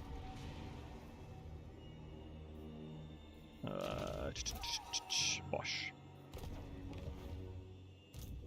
I see a lot of potential unpaid interns here. I'm not sure about you guys. A lot of really good unpaid interns potentially around here. We should give them employment. We should be giving them employment, I think. Do you guys agree? Should we be giving them business development opportunities? I think we should. Oh, this guy, I'm trying to remember if I want to make him a voice of a shut so I can start recruiting these boys. But Perfect Vigor and Unbreakable is so goddamn good, though. Maybe he will. I'm going to hold off on that point for now, I think. I think I'm going to hold off on that point purely because of the fact that I'm not sure yet. Also, it's a shame that this guy's not going to be in an army, though, because he's going to be such a good caster. Guys, do you ever use a... Oh, shoot, I've been sieged. Ah, that's fine. Chungus is... Nah, yeah, easy auto-resolve that. Yep. I mean, that is not a close fight at all. I don't know why they're coming with crap sacks like that. Black Shard Armor. Interesting. Chungus. Our boy Chungy. Do I think Black Crag has enough of a garrison to defend itself now? So we've got military presence of 5, so there's an army of 15 in there. No military presence there, no military presence there. So I'm concerned that their Thorgrim's going to be moving this direction, so I need to go scout that. Oh my god, let me recruit the other hero. Holy smokes. If I didn't recruit this hero, I was trolling. Corrupt, and then Greedy. Controlling, Fanatical, Extravagant, and Empathetic. Amber's defense chance might be quite useful, but I think Controlling is pretty huge. But we're going to be using you to scout anyway. Which means I can start transitioning you down here. We need to get rid of that camp, so let's get at least a few units in here. Maybe we do recruit the Bull Centaurs. But 387 I can't justify over 3 Hobgoblin Archers, I feel like. I feel like 3 Hobgoblin Archers will have more value than them. Maybe, do you guys agree with that? I feel like that's true. I guess it depends, actually, now I think about it. Taking that back, I think... Depends on what I'm fighting. Because, like, archers can't shoot backline units, right? What I'm going to do is I'm going to move towards Katakay Peaks now. I'm confident that Black Crag is going to be strong enough by itself now. I'm going to grade that one. The wonderful thing is we're not going to be in positions... How are you strength rank 2? I've just killed you, Thorgrim. How's Law of Ashur? It's not as good as any of the other options, really, in my opinion. Spirit Leech, Life Leech, and then Doom of Darkness is what I'm looking for there. You'll be a very useful hero to have. But these are the scouting heroes, which is going to give me more confidence. So the reason that I've now started to move towards Katakay Peaks is I can get it to tier 2. And you can see this is where I'm making all my money. The tower's where I make my money. So wherever there's a good settlement, I can put towers in there. As that's how I'm basically sustaining and bankrolling all of my armies, fundamentally. As you can see, we have no supply lines, which is one of the big advantages to Chorfs. Huge advantages to the Chorfs, honestly. If Specbiter jumps over to the Black Crag, like I said, the garrison in there should be more than sufficient. As long as I have a heads up, I can obviously put a general in there as well. Forgot he's not FFA. Oh, wait, is this not an FFA? No, I was very pleased. I had a lot of fun yesterday. I had a lot of fun yesterday playing with Sotek and Akoi. And I was very happy that I managed to win it. Are you still exhausted? Why'd you have such a high percentage chance to avoid being assassinated? Yeah, why is his chance so low? Maybe it's time for this hero to go in here. Maybe not. No, we'll move down here. I need to know what else he's doing. Now this army is probably going to be sufficient enough to defend, so we don't have to worry too much there. You're recruiting as well. We've dealt with the Grimgor army. We can see there's nobody here. Let me see how many settlements Grimgor still has. 6, so there's still... This is 2, so we know he's not got any units in these 2 areas here. Which means, obviously... can I afford Chaos Dwarf? I think it's a good idea. I definitely think it's a good idea. More raw animate production. I'm going to do that because I'm afraid there's going to be weirdness. But we did actually get that quest done. And we need 400 animates. Wow, I am so behind on those quests because of how I've been forced to play. My goodness. Take a post. I'll do it in a little bit, Candy. Let's have a look. Is there anything that needs actioning right now? Otherwise, I'll take it in a sec. If there's anybody that I need to bonk on the noggin, let me know. On the end turn, I should be able to look, actually. Let me just make sure I'm not going to get killed by anything. You're going to be fine. I just need so much. I just need more money, man. More slaves, please, my lord. More unpaid interns. Unpaid interns, remember, guys. That's what we call them around here. I mean, corporate America has funny ways of calling it, but I call them unpaid interns as well. Right.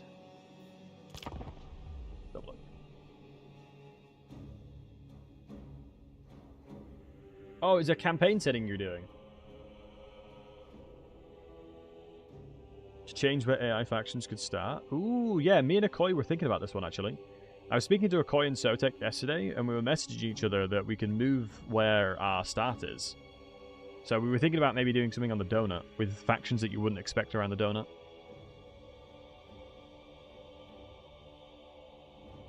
Alright, let's show you guys.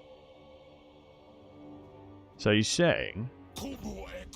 on a Blitz King of the Hill campaign, love that. Brass Keeps, interesting. Being Tamarkan, Torox, Grombrindle, and Kislev. Tamarkan is massively favoured there. I'd be careful with that. Whoever's playing Candy, are you playing Tamarkan? I feel like you would understand that Tamarkan would be insane here, so you'd probably play him. But yeah, if you guys are wanting to join the Discord to find people to play with, there's always homies in the Discord playing, and we have a looking for group, and we've got a looking for group tag as well, just so you can find people to play with. Discord's awesome to find gamers to play with. Just change the interns you get for raiding.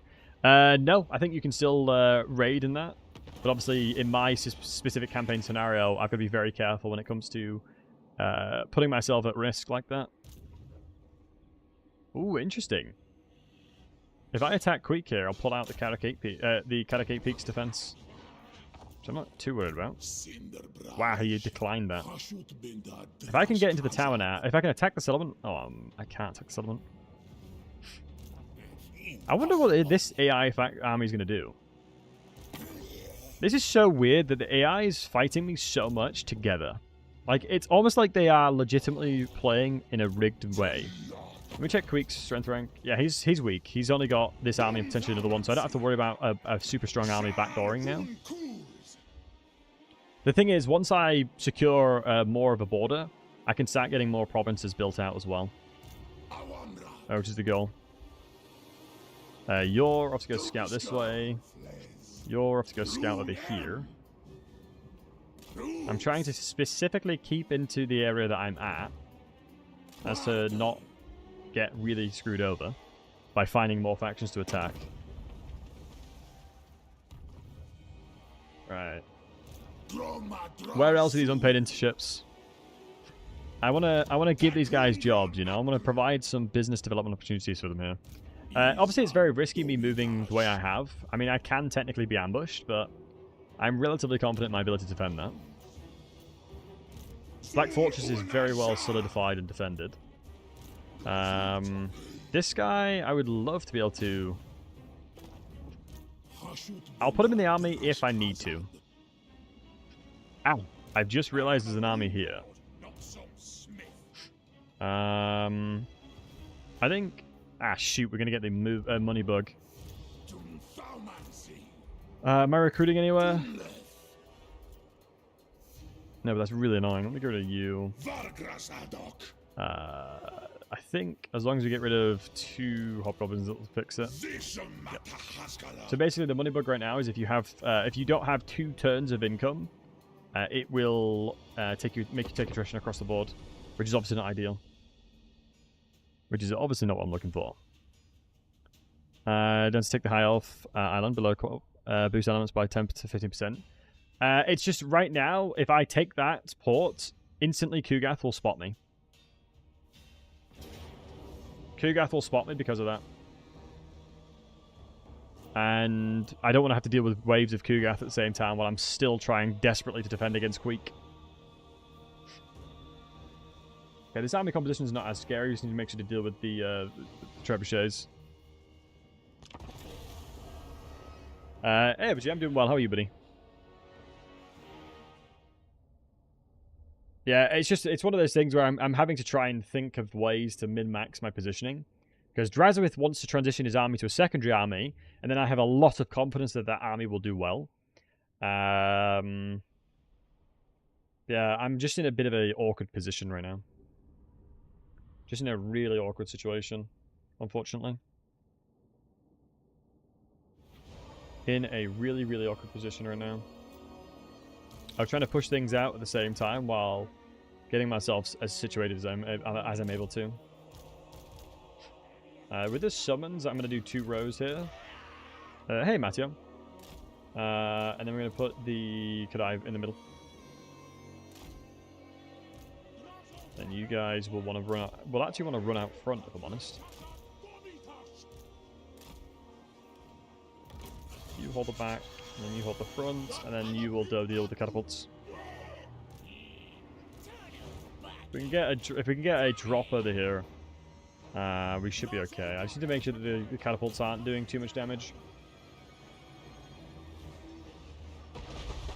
Okay, that's really useful. You can throw artillery at that guy all you want, boys. I'm going to be intrigued with line of sight. I think if I move here, the Rattling Gunners won't be able to shoot Gore Duts. So this is just leveraging terrain to my advantage here. And then here they will, but we'll make sure to move back. Move back. Summon that there. Engage them in combat.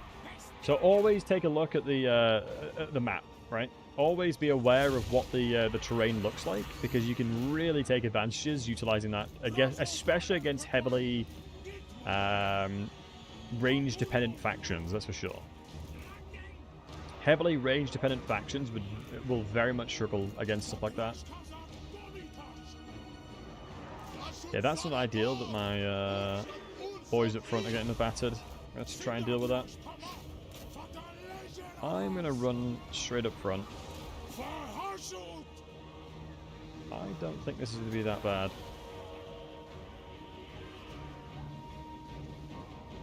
I don't think an overcast is near, or is needed there. And then Gordon should be able to move back up. I'm really sad about the fact that these guys aren't being shut down at all. I need another Rattling Gunner spawn, but I'm going to move over this way. Okay, one of them's routed. I'm just going to try and put pressure on them by running that way. Because obviously the reinforcements are now coming in, but we should have... we have ample access to healing at the moment, so I'm not too worried about that. And then what we're going to do is summon another one on the catapults, and that's what should deal with them. Okay, Rat Ogres are going to be a bit of a problem. We have like really good anti-infantry and large and whatnot. Put these guys back. Reposition these guys to defend. Okay, if Queek's here, I don't want to be here. Is the easiest TLDR there. A lot of infantry coming in, but I'm just attempting to try and do damage where possible. Let me do that to try and give some more resistances. 10 seconds until we can start throwing them onto the Plague Core catapults, which we're looking for. Just need to get you out.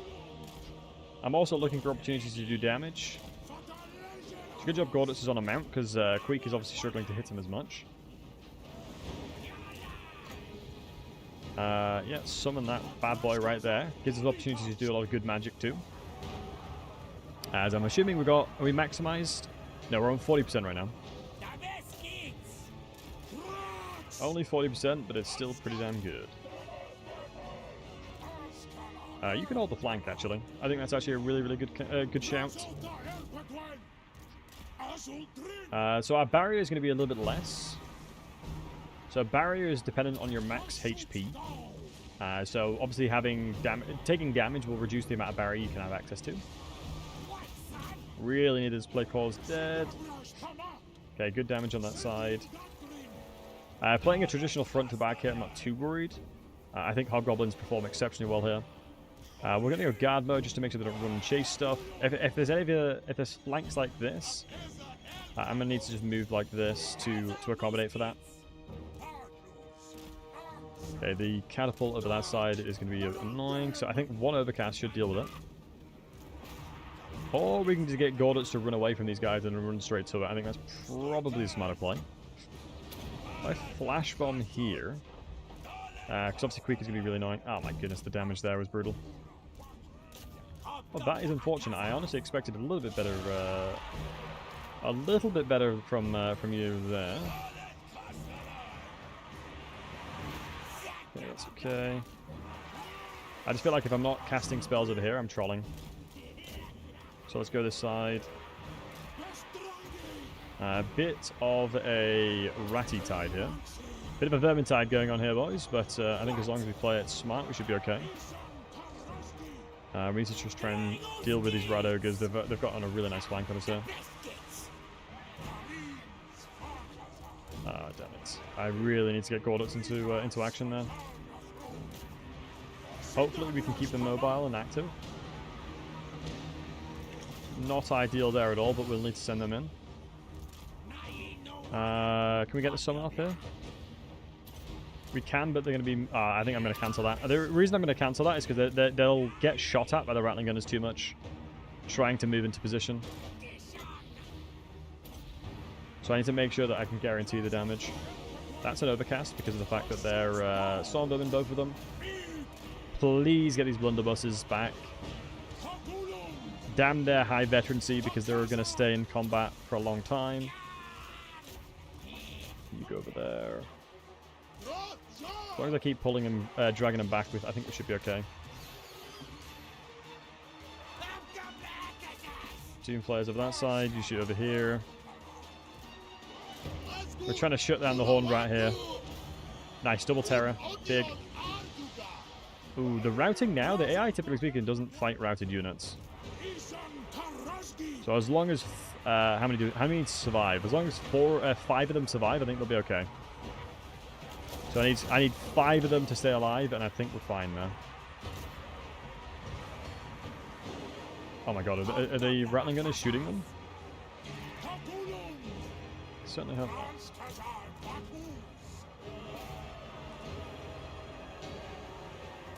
Oh my goodness, look at how many of them are here, but watch this juicy fat spell real quick, boys, don't worry. Do not fear, eh, boys? Absolute deleter. Jesus. Beautiful. Start firing over to the Rattling Gunners. Getting really scrappy now, lads. I need to put the Rattling Gunners over this side. Queek can do whatever he wants, honestly, at this point.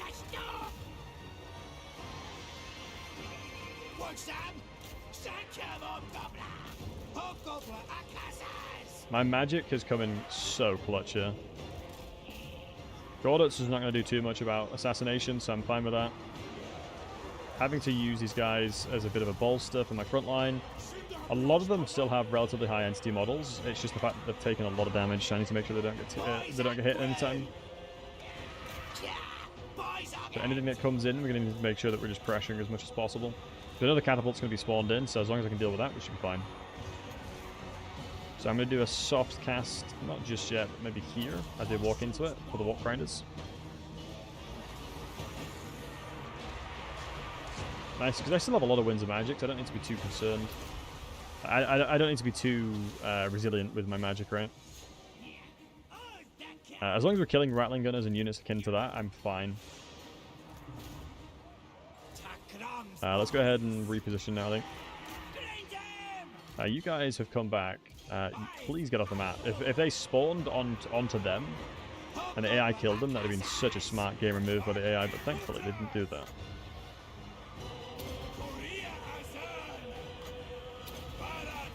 Get him in there. Definitely a tough fight, this one. It's just demonstrating that my veterancy of my units is becoming a problem. And we start transitioning towards a higher tier unit. Higher tiers of units, excuse me. As this should be a secondary army fundamentally, not my main composition. As Queek is slowly transitioning towards better and better units, which is getting worrying.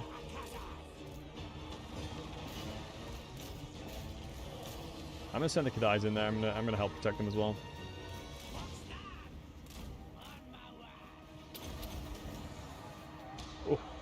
I think if we're pushing out with the Kadai Fireborns here, these guys are insanely strong. One of those things where I just sort of have to use them. Use them or lose them kind of thing. Okay. Managed to take the dub. Yeah, I'm going to have to perform a lot of miracles, I think, today's stream. I think a lot of miracles are going to be required here. Yeah, need more Fireglades. I do, it's just I just can't afford anything right now. This is the problem about being super stretched thin. Affording how expensive everything is very difficult. Did I jump back? Can't remember. Miracle's the most entertaining, I imagine. I mean, I don't... we lost a couple of my frontline units. It's not too bad. We can easily replace them with Dwarf Warriors.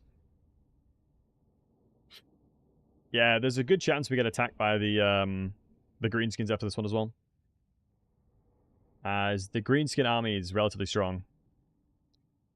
The problem I'm going to have is if Thorgrim jumps over and contests Black Crag, I'm going to struggle there, especially if it's a strong tier army. Especially if it's a really strong tier army, I'm going to struggle. My hope is that the replenishment I gain from this battle is going to be pretty significant, especially because we should have a lot of captures. No, it's really limited there, actually. Right, let's see if Thorgrim jumps over. Oh my god. Wow, it's actually brought in their... So this is the Orc army, which I'm actually not that worried about. This army is not as scary because I can play front to back. Like, I can play a traditional front to back against this army, whereas Skaven, they can just summon things from nowhere, right? That was the big blockage with armament production. It's the fact that I don't have enough factories. It's quite literally that I don't have a lot of factories. That's the reason why I have blockage on armament production right now. I have one factory. That's my issue at the moment.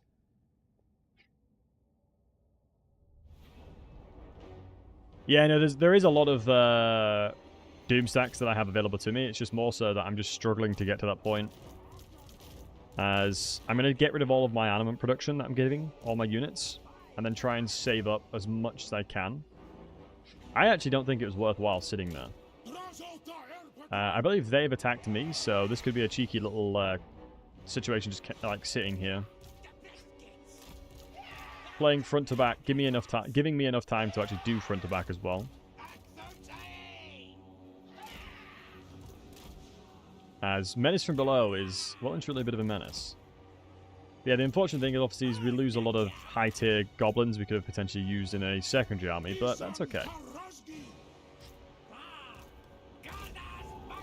Because yeah, hobgoblins are going to become a bit of a scarce resource. I would imagine there's nothing in here that can really do damage to me. The big uns have anti-large. That's the only thing that's going to be that scary. And fun fact, if you guys don't know, anything that has big in its name for the greenskins is anti-large. Which is one of my favorite things about them. Anything that has big in it is anti-large. Shades are good, I figured that totally. Yeah, shades are amazing. How's this campaign? We're doing a This is Total War and no loss as well. And map domination. It's just this specific, it's the rules that I've put onto the campaign. They're bigger and harder. They are bigger and they are harder, you're not wrong. The whole map? Yep, whole map. Without losing and fighting everybody. Oh my god, look at that spell. Even against trolls, that's insane. It is such a good spell, man. Such a good spell. We're getting Drazhoath to be really powerful, which is good. I mean, it's one of those classic things where if you do not have a counter for Drazhoath, he will solo your entire army, I feel like.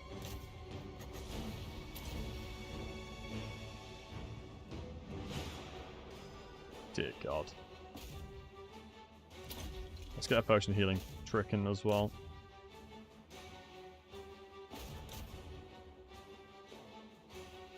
Let's go over here. Wait, why am I getting pushed around? That was interesting. Tasty lava. Tasty lava indeed. Okay, the sneaky hobgoblins, they weren't quite expecting. That doesn't seem fair. Yeah, Drazhoath is just really powerful. The crazy thing is, he was kicked out of Xanagrun by Astragoth. Astragoth is the reason why he's miles away. Astragoth, yeah, kicked him out because of all the Xanagrun politics. And he was kind of forced to do so. Even though Drazhoath is an exceptionally powerful character within lore. Like, you wouldn't mess with the Drazhoath in general. He's such a unit. And you can see over here... Ooh, I stopped paying attention for a split second there.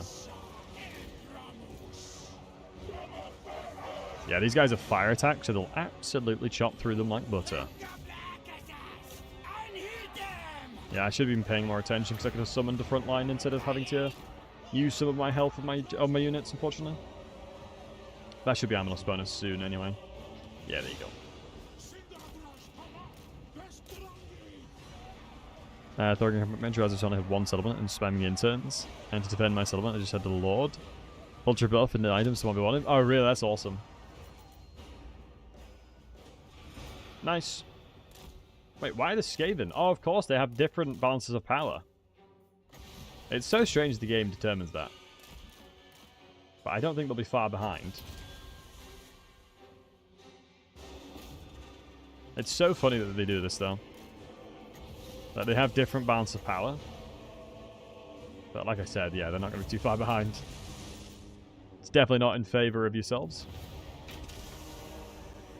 Rook had abs and the old man immediately sent him to the city where that's nightmares about. Yeah, it's so daft between them all. Great content yesterday. Thanks, man. Like usual, I inspired you watching. Inspired me to start a new game. Amazing. Never played Skaven, so I'm giving them a try. Oh, nice, Crispy. If you have any questions about Skaven, let me know. As pretty much every single Skaven can get a tier 5 relatively quickly. It's one of the niches about Skaven, where you can get tier 5 settlements very, very fast. Normally, turn 10 is like the maximum time you'll take to get a tier 5, usually. It's pretty tasty. I know the video that I have on Icket was a turn 7er, I think. Right, thankfully we're not pressured just yet by Thorgrim, so I'm tempted to take Catacake Peaks.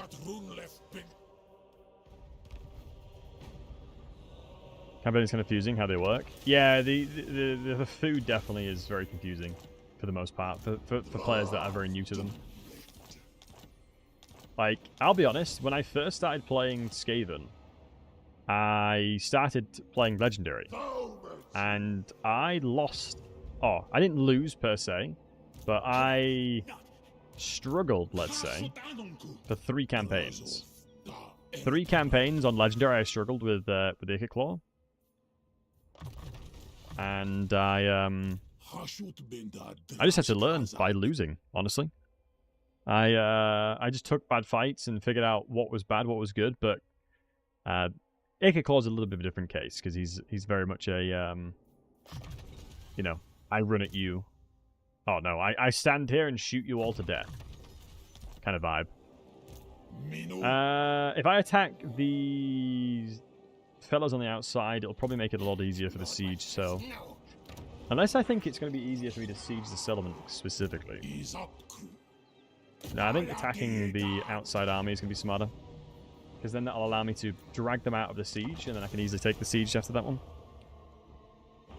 How'd you get to 5 at 10th turn? Basically, all you do is just sack and take as many settlements as you can to get tier 2. You need what? How many food is it? Is it 120 for tier 5? No, it's 120 for tier 4, right? As a cap. So you basically need to take settlements to increase your cap of food, and then once you have enough food, you can delete your build, like abandon your settlement, and then recolonize it at a higher tier. Yeah, I think Throt is one of my favorite, honestly. Because that's the garrison that I really don't care about. I think Throt nowadays is probably one of my favorite Skavens. It used to be Icket Claw without a question. Like, it was not even remotely close. It was Icket Claw all day, every day. Die hard Icket Claw. Now, yeah, nowadays, like I say, it's... I've been losing favor with it.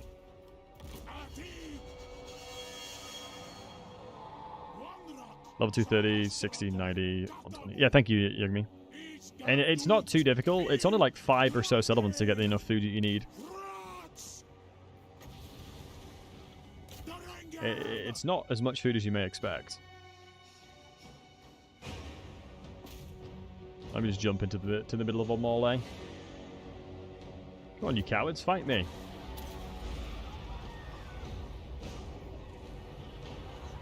Good old Drazhoath. It's a good job. So we've got Hell Shard Amulet, reflecting damage. We've got Spell Mastery getting stacked up right now. We've got Blazing Body, because obviously I believe that's because of the mount.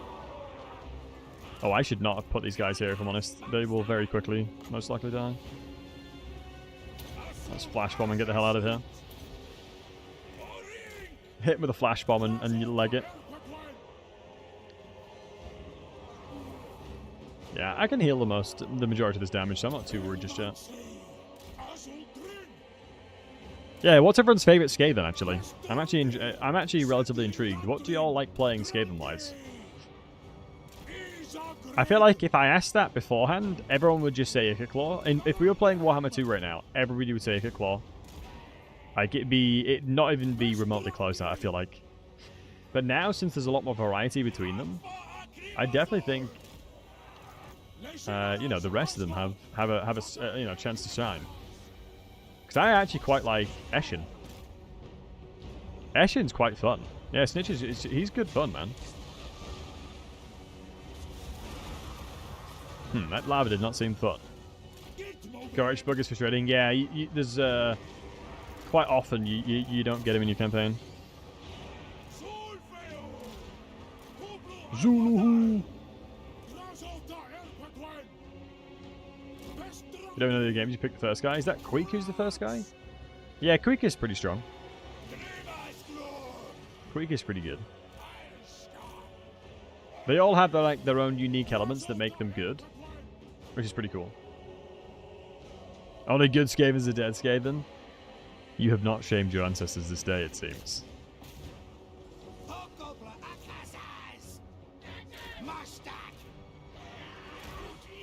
No shaming your ancestors, indeed.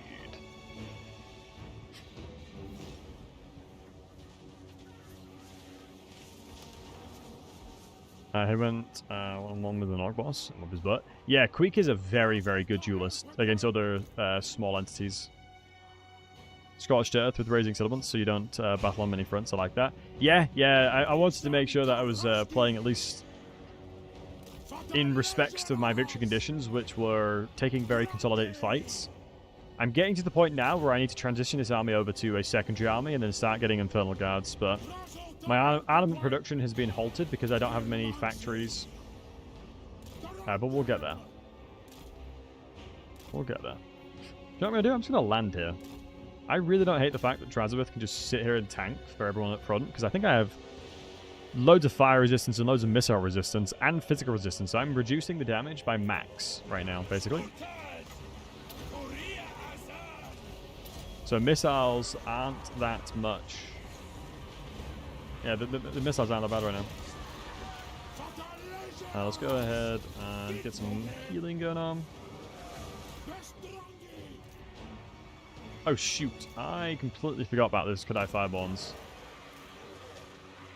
I put them in a really bad spot just then.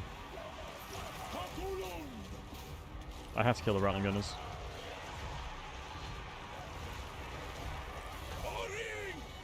I really don't want to fight Queek here. Hopefully I can get these boys out, because I would be very concerned for their welfare. Let's cast this on the cusp of the reinforcement there. Let me just send them on a unit, just so they have something to target. It might give them a bit of pathing. That shouldn't friendly fire, as far as I'm aware, because we did cast it on the outskirts of it. Yeah, nice.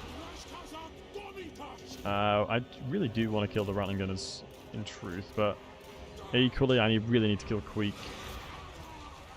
And what I'm going to do is I'm going to get ready to sandwich him between the two lords. As a little bit of damage on Queek here, and he's going to be donezo. So let's go ahead and get everyone attacking him. Let's nerf him as well. And let's keep buffing up as well. And then what we can do is throw down the melee attack at the same time. So now we've got 121 melee attack here. Almost 1,000 damage on Drazhoath right now. Plus we're going to be healing with the mage there. And excellent, we managed to run away, which is nice. What we wanted. What's a good frontline troop? Anything. The #1 rule with Skaven is shoot anything. That's the #1 rule with Skaven. Make sure you're shooting anything. That, whether it be your own troops, whether it be the enemy troops, it doesn't matter. That's how a true Skaven plays. No entities lost. Yeah, I'm quite impressed that they managed to survive.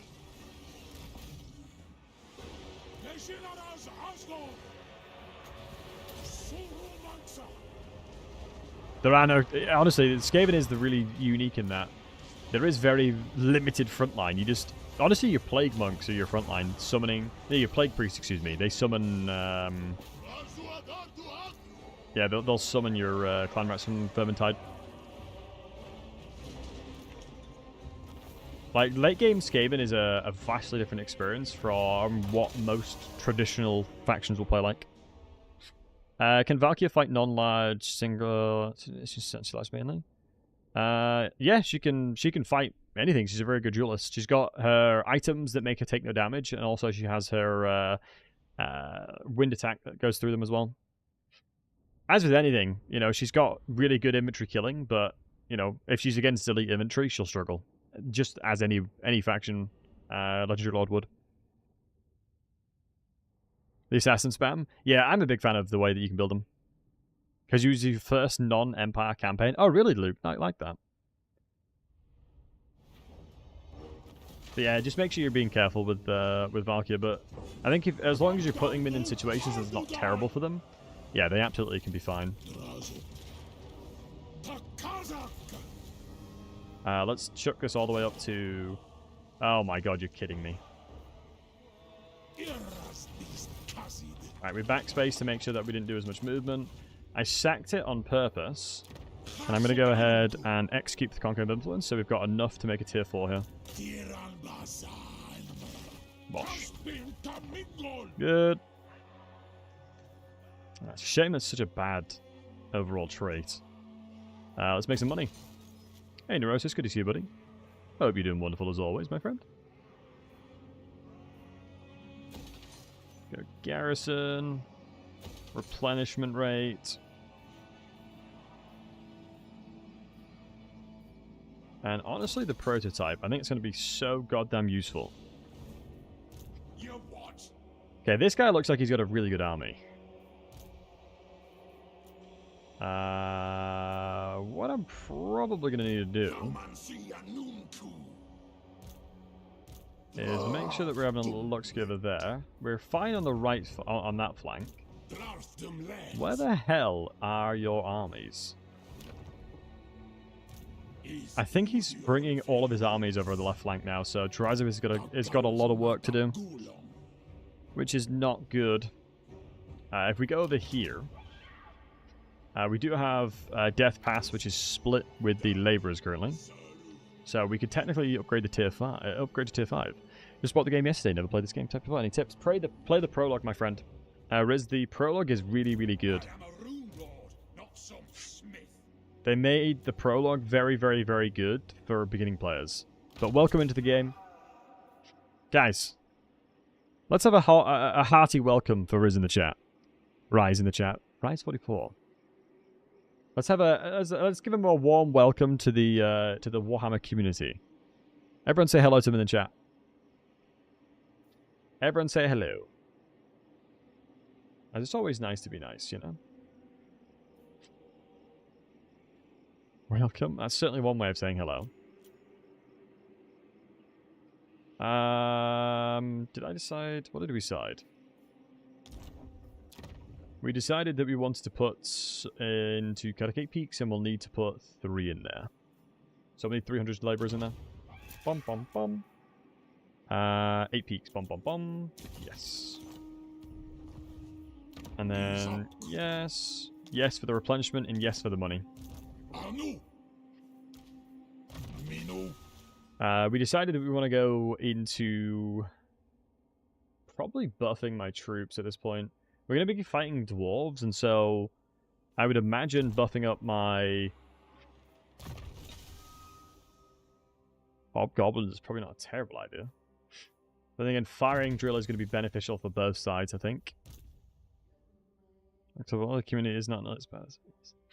I think the community in general is always... it depends on whereabouts you're looking. Because I feel like I've never really had anyone super bad when it comes to the community in general. I think the benefit of the average age being relatively higher, I would say, for most games. Like the average age of my audience, I think, is like 25 or so.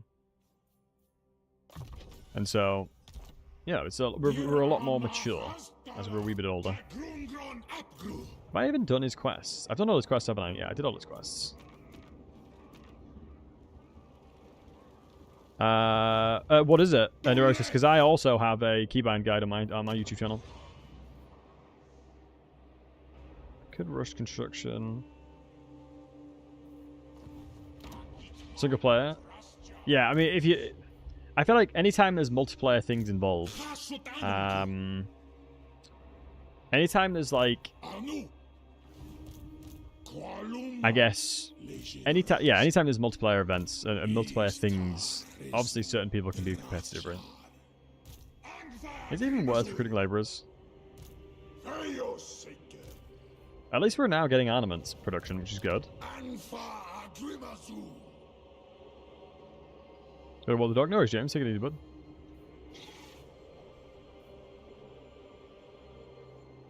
Material consumptions. Oh, you're bad. Have fun. Just depends where you go. It's one of those things where I will only ever advocate for whatever you find fun. Just because I am, yes, doing very difficult challenges doesn't mean that I would recommend that for everybody else. Because honestly, if we're all honest with ourselves, 9 times out of 10, playing Legendary doesn't make you a massively good player. And the reason I say that is, the main differential from when it comes to playing Legendary specifically is you just need to learn how the AI cheats. For the most part. I honestly think it's just a case of learning how the AI cheats and that's it. How to build an AI? Yeah, I mean, it really is in a lot of ways. Figuring out how to abuse the AI for doing all the annoying things that they do. Right. I think now is probably time to put you in the army.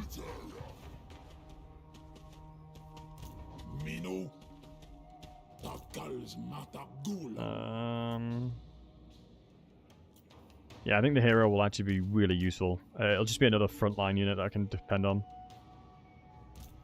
I'm actually getting quite nervous about what's going to happen around Black Crag. I don't think the money situation... Yeah, it's such a shame the drill doesn't increase the money you make. It is honestly such a shame. Because if it was, I'd have so much more interest in using them. Also, with Grimgor not doing anything there, I'm really wondering what the hell these guys are doing. Let me check to make sure the settlements are alright. We've got the raw material production. We need to get more raw materials. It's just money-wise we're struggling because we're having to invest it straight away into inventory. If we go have a look at Queek, strength rank of 64, so honestly a secondary army would now be able to start cleaning up, I think. If I had... this wouldn't be good enough, but I'm just using it for that. And a real pro tool. Ah, there is a appreciate you, man. I mean, Lionheart has a lot of really good content on his channel, aimed for beginners as well. I think it's one of those things where you will be able to find a content creator that gives you the information that you're looking for. Typically speaking, how I learn... Honestly, how I learn how to play the game, in a lot of ways, is just watching streams a long time ago. Long time ago, when I was just learning to play the game. I watched loads of streams to learn. Oh, yo. Oh, crap. Okay, this is not good. He came out of nowhere. This guy literally RKO'd out of nowhere, bro. Legitimate RKO out of nowhere.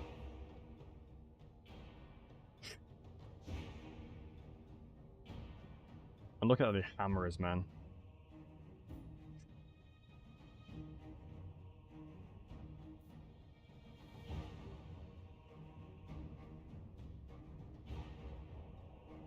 Man, if I had the option to get...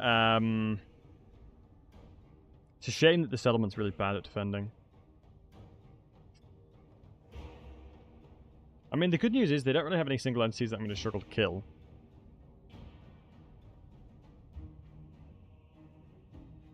What turn is it? This is only turn 40 or so. This is only turn 40 or so. So let me think about it. So these guys are obviously buffed, so they're really annoying. Gyrocopters will be easily to shoot. Hopgo Archers and the Thunderbarges are going to do a good job. Yeah, honestly, if I can enable my the blunderbusses here, it would be fine.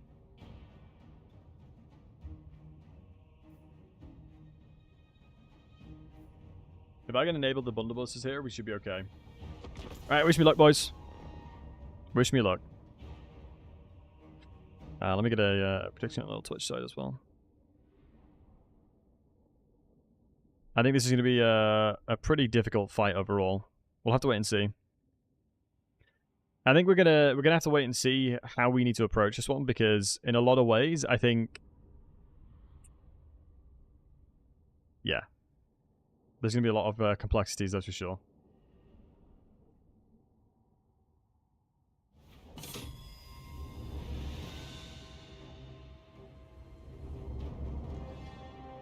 Yeah, the cannon's been on that side is difficult. I just don't have anyone I can really trust from a frontline point of view. I think we can probably utilize relatively limited resources defending on this side.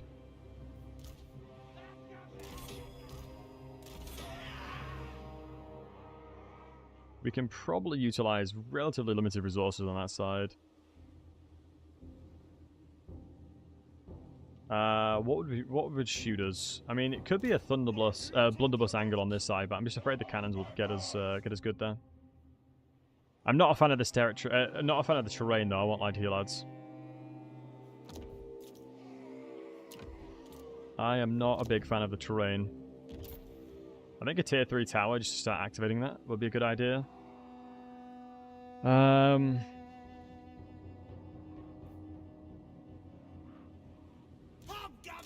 problem is if there's a secondary army after this one, right?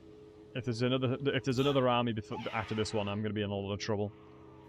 This is the problem about trying to get rid of a rat infestation when there's bloody big old dwarves around.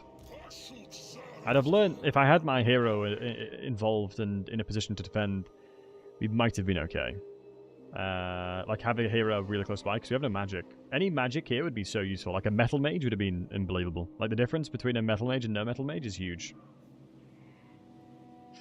What I want to try and avoid is getting to the point where I've conceded so much of the settlement that they're just able to walk over me. What I'm going to do is, if I can try, because there's 140 entities here, I can activate both with one unit. Big thinking, Bush. It's big thinking, John Bush. And then what we can do, if the gyrocopters start getting cheeky, but then again, I really don't want them to shoot the... I don't want to engage any of my high tier units while there's cannons still around. So maybe something like that. And dude, thanks for the 400 biddies, man. I appreciate you. Neurosis 1 cheered. X400. FTW. For the win indeed. Thank you, man. I appreciate it. Okay, so 2 archers over that side. I mean, archers are fundamentally the damaging force of this army. I think I need to play reserved with, like, my actual inventory. And if I only had, like, artillery myself, I could just really, really put pressure on them here.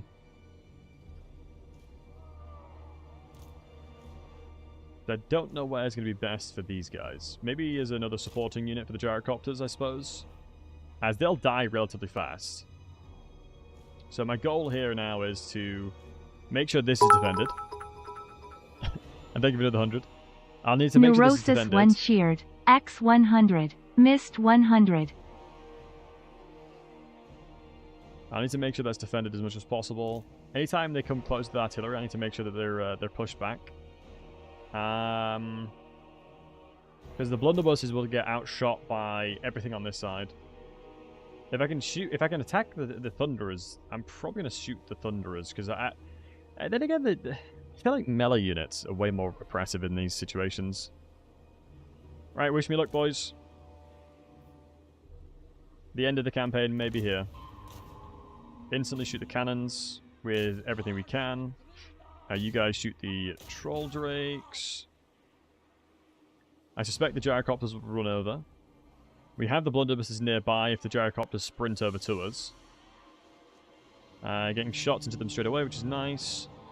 We're going to try and break in, which is the reason why I'm shooting the cannons with our towers. I'm looking... Yeah, this is what I was worried about. Let me reposition towards further to the right here. They're grudge settlers, so I don't mind killing them, actually, because the infantry is going to be the problem. Check my tower already. Oh my god. Oh my god, those brimstone gyrocopters, my goodness. I did not expect them to do that much damage. I don't believe they have a minimum range of engagement either. Can I juke their bombs here? I don't know if we are. Oh, that's really not ideal.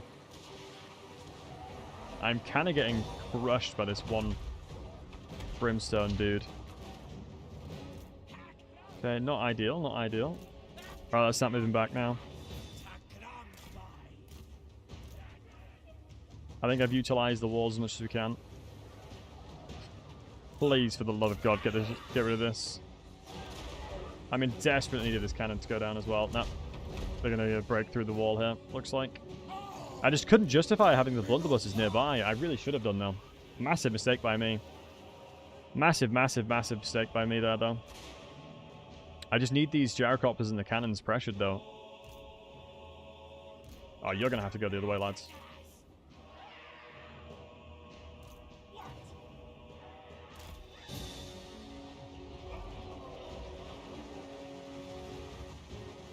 I think we're actually almost killed the cannons, at least. Never mind, I think this has been taken. I'm going to reposition these boys. If the gyrocopters want some, I'll give them it. We might find a world where this unit comes back and we can shoot directly the grudge throwers.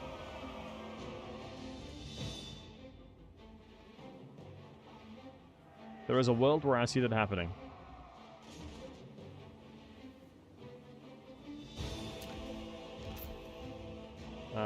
Actually, I'm going to make you...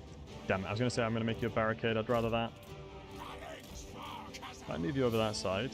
Hopefully these guys come back and we can start putting pressure on the back line. That was a beautiful tower shot. I think they'll struggle line of sight-wise if I move there. No, they're actually chasing.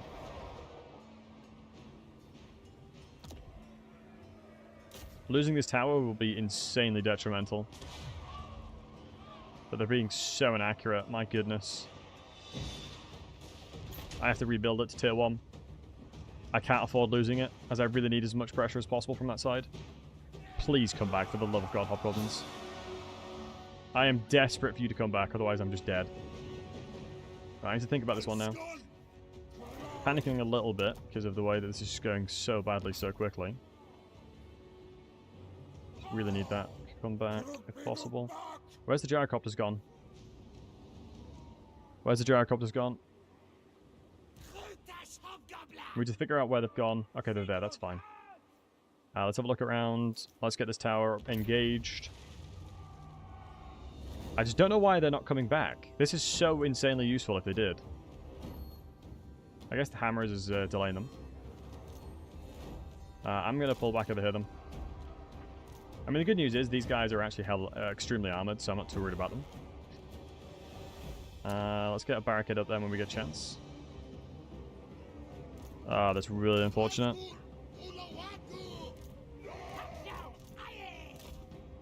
I'm just trying to avoid cannon fire for now. How are these guys not back? You've got 5 leadership boys. Is this actually bugged or something? Like, I'm not trying to cope here, but this is just ridiculous. How they've not come back yet.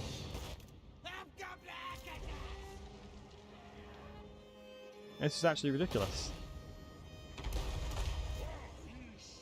In what universe do they not retreat back here? I can understand these guys not coming back, but I don't know why the other ones are.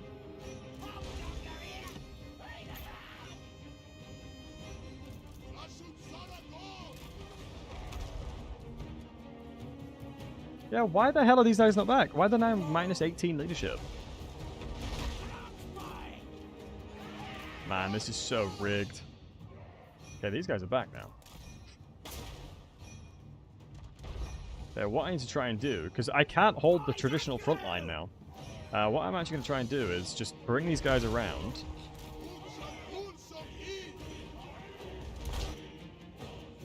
Okay, they're brought back now. It's a shame they don't have stealth. Because I'm going to lose so much of my units just trying to run towards them. It's just so unfortunate that I'm going to have to go into the range of them. I mean, getting rid of a hammer I'm fine with. I just need to make sure that my tower defenses are holding the line. And that I'm setting up my guys to actually shoot like that. So that's been destroyed. I'm actually keen to just sit here then. If we do something like this, and then like this for now. Because how quick are they coming towards us? Yeah, very slowly actually. Let's put a garrison structure there, or a defensive structure, just keep them slowed.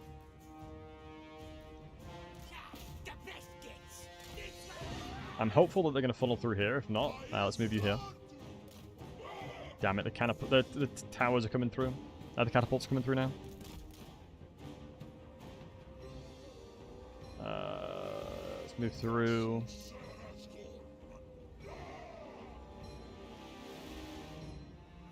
Alright. Let's reposition these lads. I don't know if they're going to have line of sight because they're literally right next to the wall, so that's what I'm banking on, that they're not going to have line of sight. To enable me to get over here. Let's get some shots on you as soon as possible. Let's also get you over here as well. Damn it. I was barricading them both off, but now I'm not, which means you need to go over here.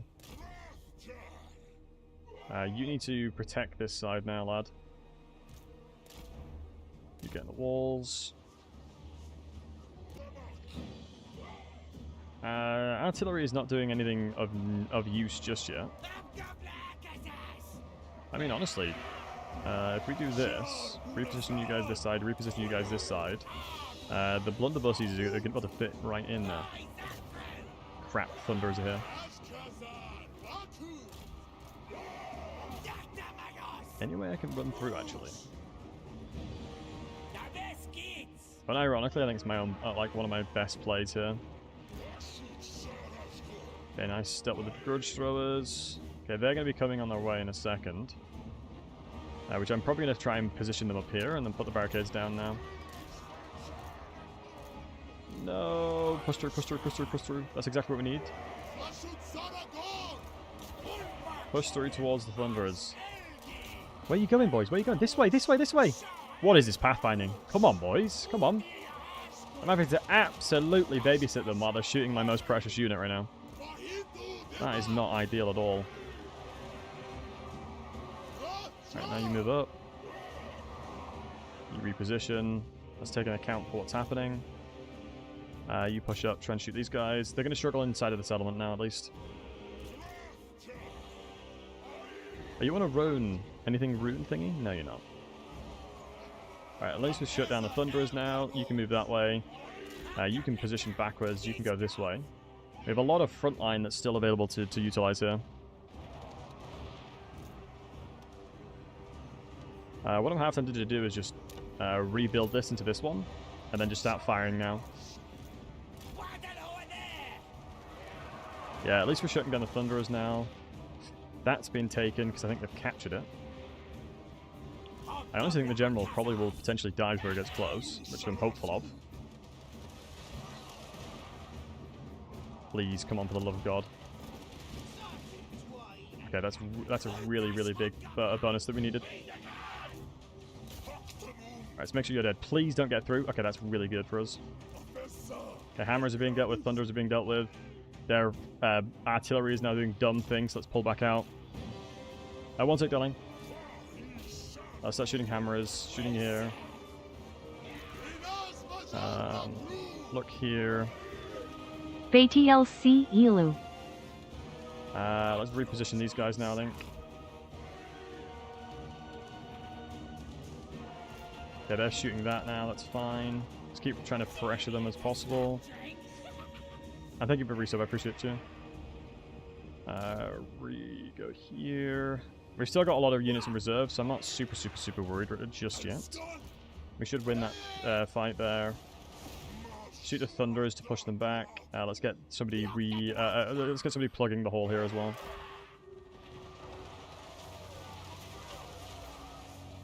I think we should be okay as long as we keep firing. I think the Thunderer, these guys need to be on the position on the right. I'm just going to run back here, I don't trust them.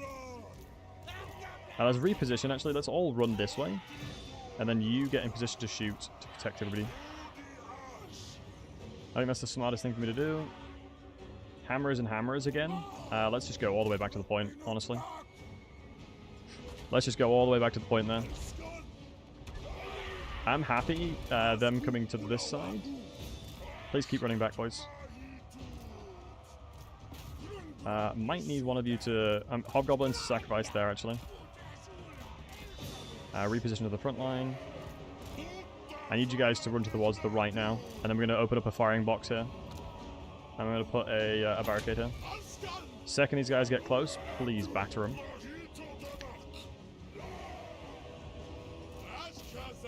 They're fire at will, why am I not shooting? Okay, here we go. Turn around, shoot. They should be able to protect each other. And we've got a barricade to protect us from this side now as well. I'm just hopeful that this dwarven box, this box here, will protect us a little bit. As it should, in theory, do the job. Let's get a tower built now. Let's get you on guard mode, boys. Let's start moving this way. You're routed, good. Now you can chase here, beautiful. Anything else that comes through, shoot them.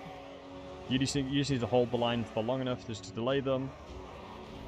These are the Thunderers as well with low range, that's fine. Okay, you fire over there. You reposition this side to try and get some attention that side, but we're going to try and put these blunderbusses on the elevation here. I need to put them in elevation. I also desperately need a barricade to give them ammunition as well. So obviously these guys are going to be hard carrying us here. If you're chasing, then I want a Chaos Dwarf to come back to chase to cover, especially if it's hammers. So I can't afford to lose any of them. I can't afford any losses, unfortunately. Losing a few, but that should be okay as long as I can feed them back over here. You guys get there, we can go here, and then that's fine. Let me move over here real quick. And let's start firing over this side as well. So make sure you continuously keep moving. As long as we're smart with our decision making here, we should be okay. Let's go recapture that one. That point, super critical. Let's get some ammunition because that's balance of power, boys. Like I said, let's grab all the balance of power we can. Let's go forward here. Let's keep shooting. Hold the line here, and I think since we've set this line up, the hammers should start fighting the dwarf warriors, and then we can start shooting there. Perfect. Let's shoot into the. Do we have a line of sight? No, we don't. Pull them back then. It's not worth risking their lives for that. Okay, so we've got a Iron Drake there, so let's make sure there's a tower at least pressuring them. Damn it, we're really struggling to shoot. So let me try and reposition them like that, maybe? Now let's try and sneak some hobgoblins. What's their range? They're 90 range, right? Or something like that. 80 or so range. Can I thin provision them in any way? Yeah, I can. Let's do that now. And let's reposition, hold space to look where they're going. Yeah, that's good. Oh, I happily would run after them. Not the Infernal Guards, actually. Get the Chaos Dwarves. They're a lot less punishing, losing them. Let's grab ammunition where we can. Grab all the ammunition here we can, and then pull them back over. Send these guys into melee real quick. Iron Drake's doing that, that's fine. As those Thunderers shouldn't last long in combat. My god, their leadership is incredible. How do I get value from this? Do I break this barricade and start shooting them? I don't think so, right? Oh my god, I didn't turn around, I'm an idiot there. It's good job I realized. Let's start taking pop shots here. What do we do with Iron Drake now? Move you over here. Yeah, I'm just a little bit afraid of these guys doing that. Are they firing? Yeah, they're shooting while in melee. That's pretty metal. I respect that. Look, still struggling with line of sight. You'd assume this should be perfect. Let's really thin that provision up.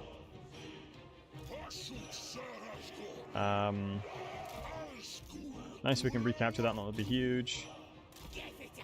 If there's any way we can reinforce that, that'd be really nice. I think, honestly... Ah, crap, this hammer is here.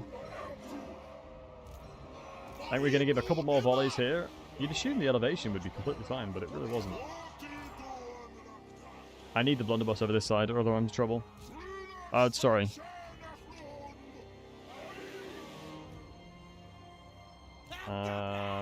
Shots into here. I'm going to try and shoot from behind. I think if we can take elevation and just use my tower here, we should be okay. I don't think the hammer is going to be that bad. Especially when we get the melee defense back. As I think we should be able to destroy them from this side. As long as I can move this way and just shoot them from behind, I think we're okay. And just shoot these pressure. As long as I'm keeping an eye on what they're doing, we should be okay. Because look, these guys are... They know they can't win that engagement, so they're not going for it just yet. Do you know what? I'd rather shoot these guys and just absolutely blast them. Nice, we got control of that one again.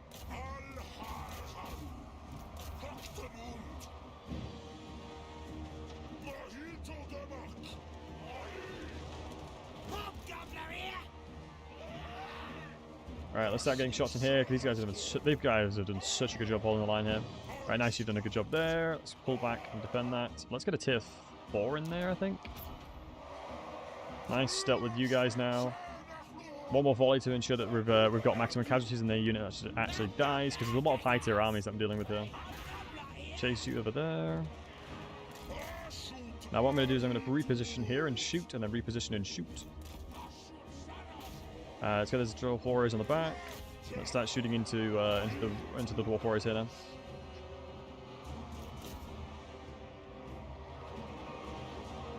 Nice. Oh.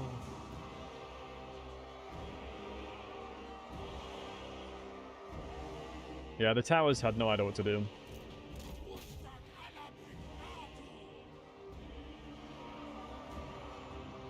Getting really nice shots with these. Look at that, 5,000 gold value. Dear God. Yeah, the blunderbusses are just the absolute savior of the Dwarf roster, I feel like. I don't think there's any other unit that has the same level of power.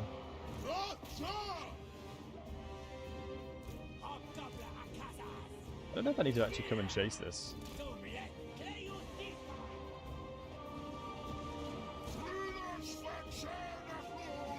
Oh my god, we actually did it. That was stressful.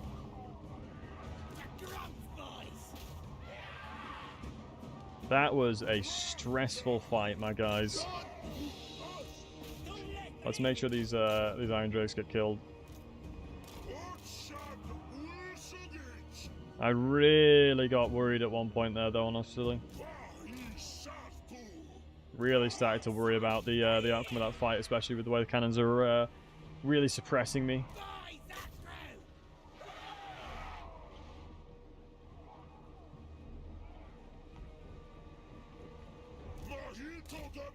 GG's, thank you, man. I appreciate a lot of boys.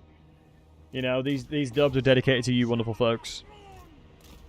Sorry that I wasn't talking to chat at all. I was legitimately having to try hard.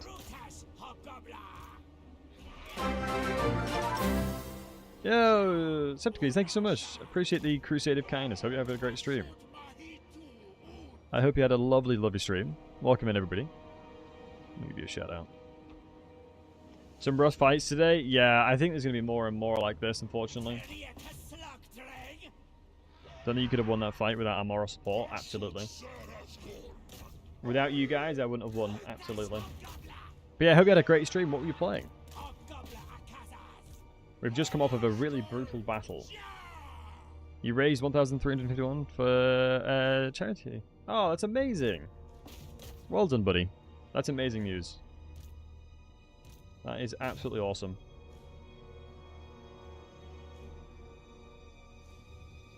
Played Bannerlord with the Twitch chat. Oh, dude, yeah. The interactions and the shenanigans that happen from that is always really funny. Yo, thank you very much for the £5 super chat. Ethereal, much love to you, my friend. I appreciate you.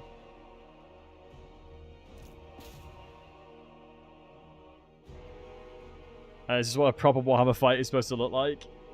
Well, we're currently doing a challenge campaign, and the challenge campaign that I'm doing is I have to declare war on the entire map every time I see them. If I lose a single battle, I have to restart the entire campaign. And I'm trying to do a map domination at the same time. So I'm trying to dominate and kill every single thing on the map while not losing, while at war with everything on the map.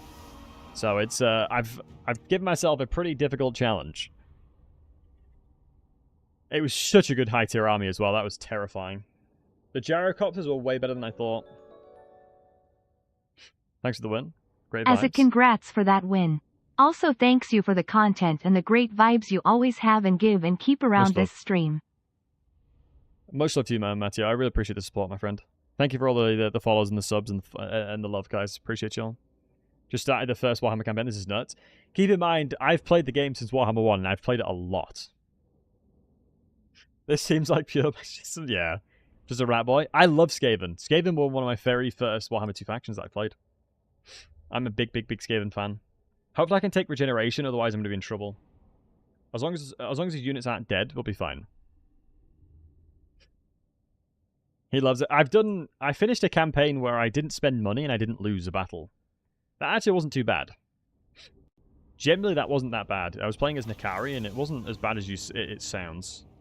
Right, thank God that army's completely battered. Ben got me Icaclaw. Oh, Icaclaw is amazing. Fun fact, I lost 3 campaigns on Icaclaw in a row when I first started playing him. Quote of the day, if your units aren't dead, you're okay. Absolutely. Absolutely. Right.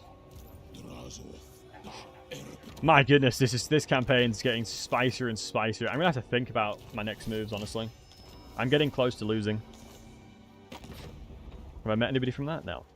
I mean, at least I've demolished Queek's pressure. And what's the strength rank of... It's still strength rank 8. So he's got plenty more armies to come. Oh, right on cue. There's an insane stack right here. Oh my goodness. If you've not played the prologue, I would highly recommend playing the prologue. It is such a good way of getting in the game. What do you get from this? I think Black Crag's actually are relatively defendable. What's the difference between tier of 4 and 5? What units do you get? You get a Hell Cannon. That goes really hard now. Wait, my money just increased by so much. Oh, of course, because of the quest. Yeah, the quest. Getting a tier 5 gives you that. I mean, technically, I can get Dreadquakes now, boys. We actually have Dreadquake recruitment. I'm just terrified of what's going to happen to this side, because I don't want to be backdoored.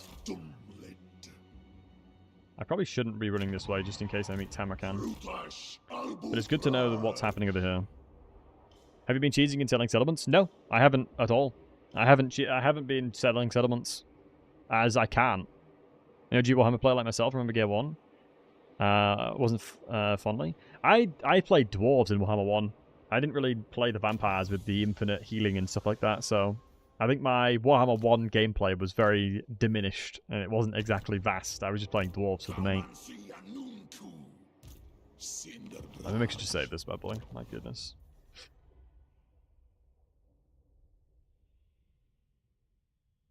Call it This Is Hard. That seemed like an apt name.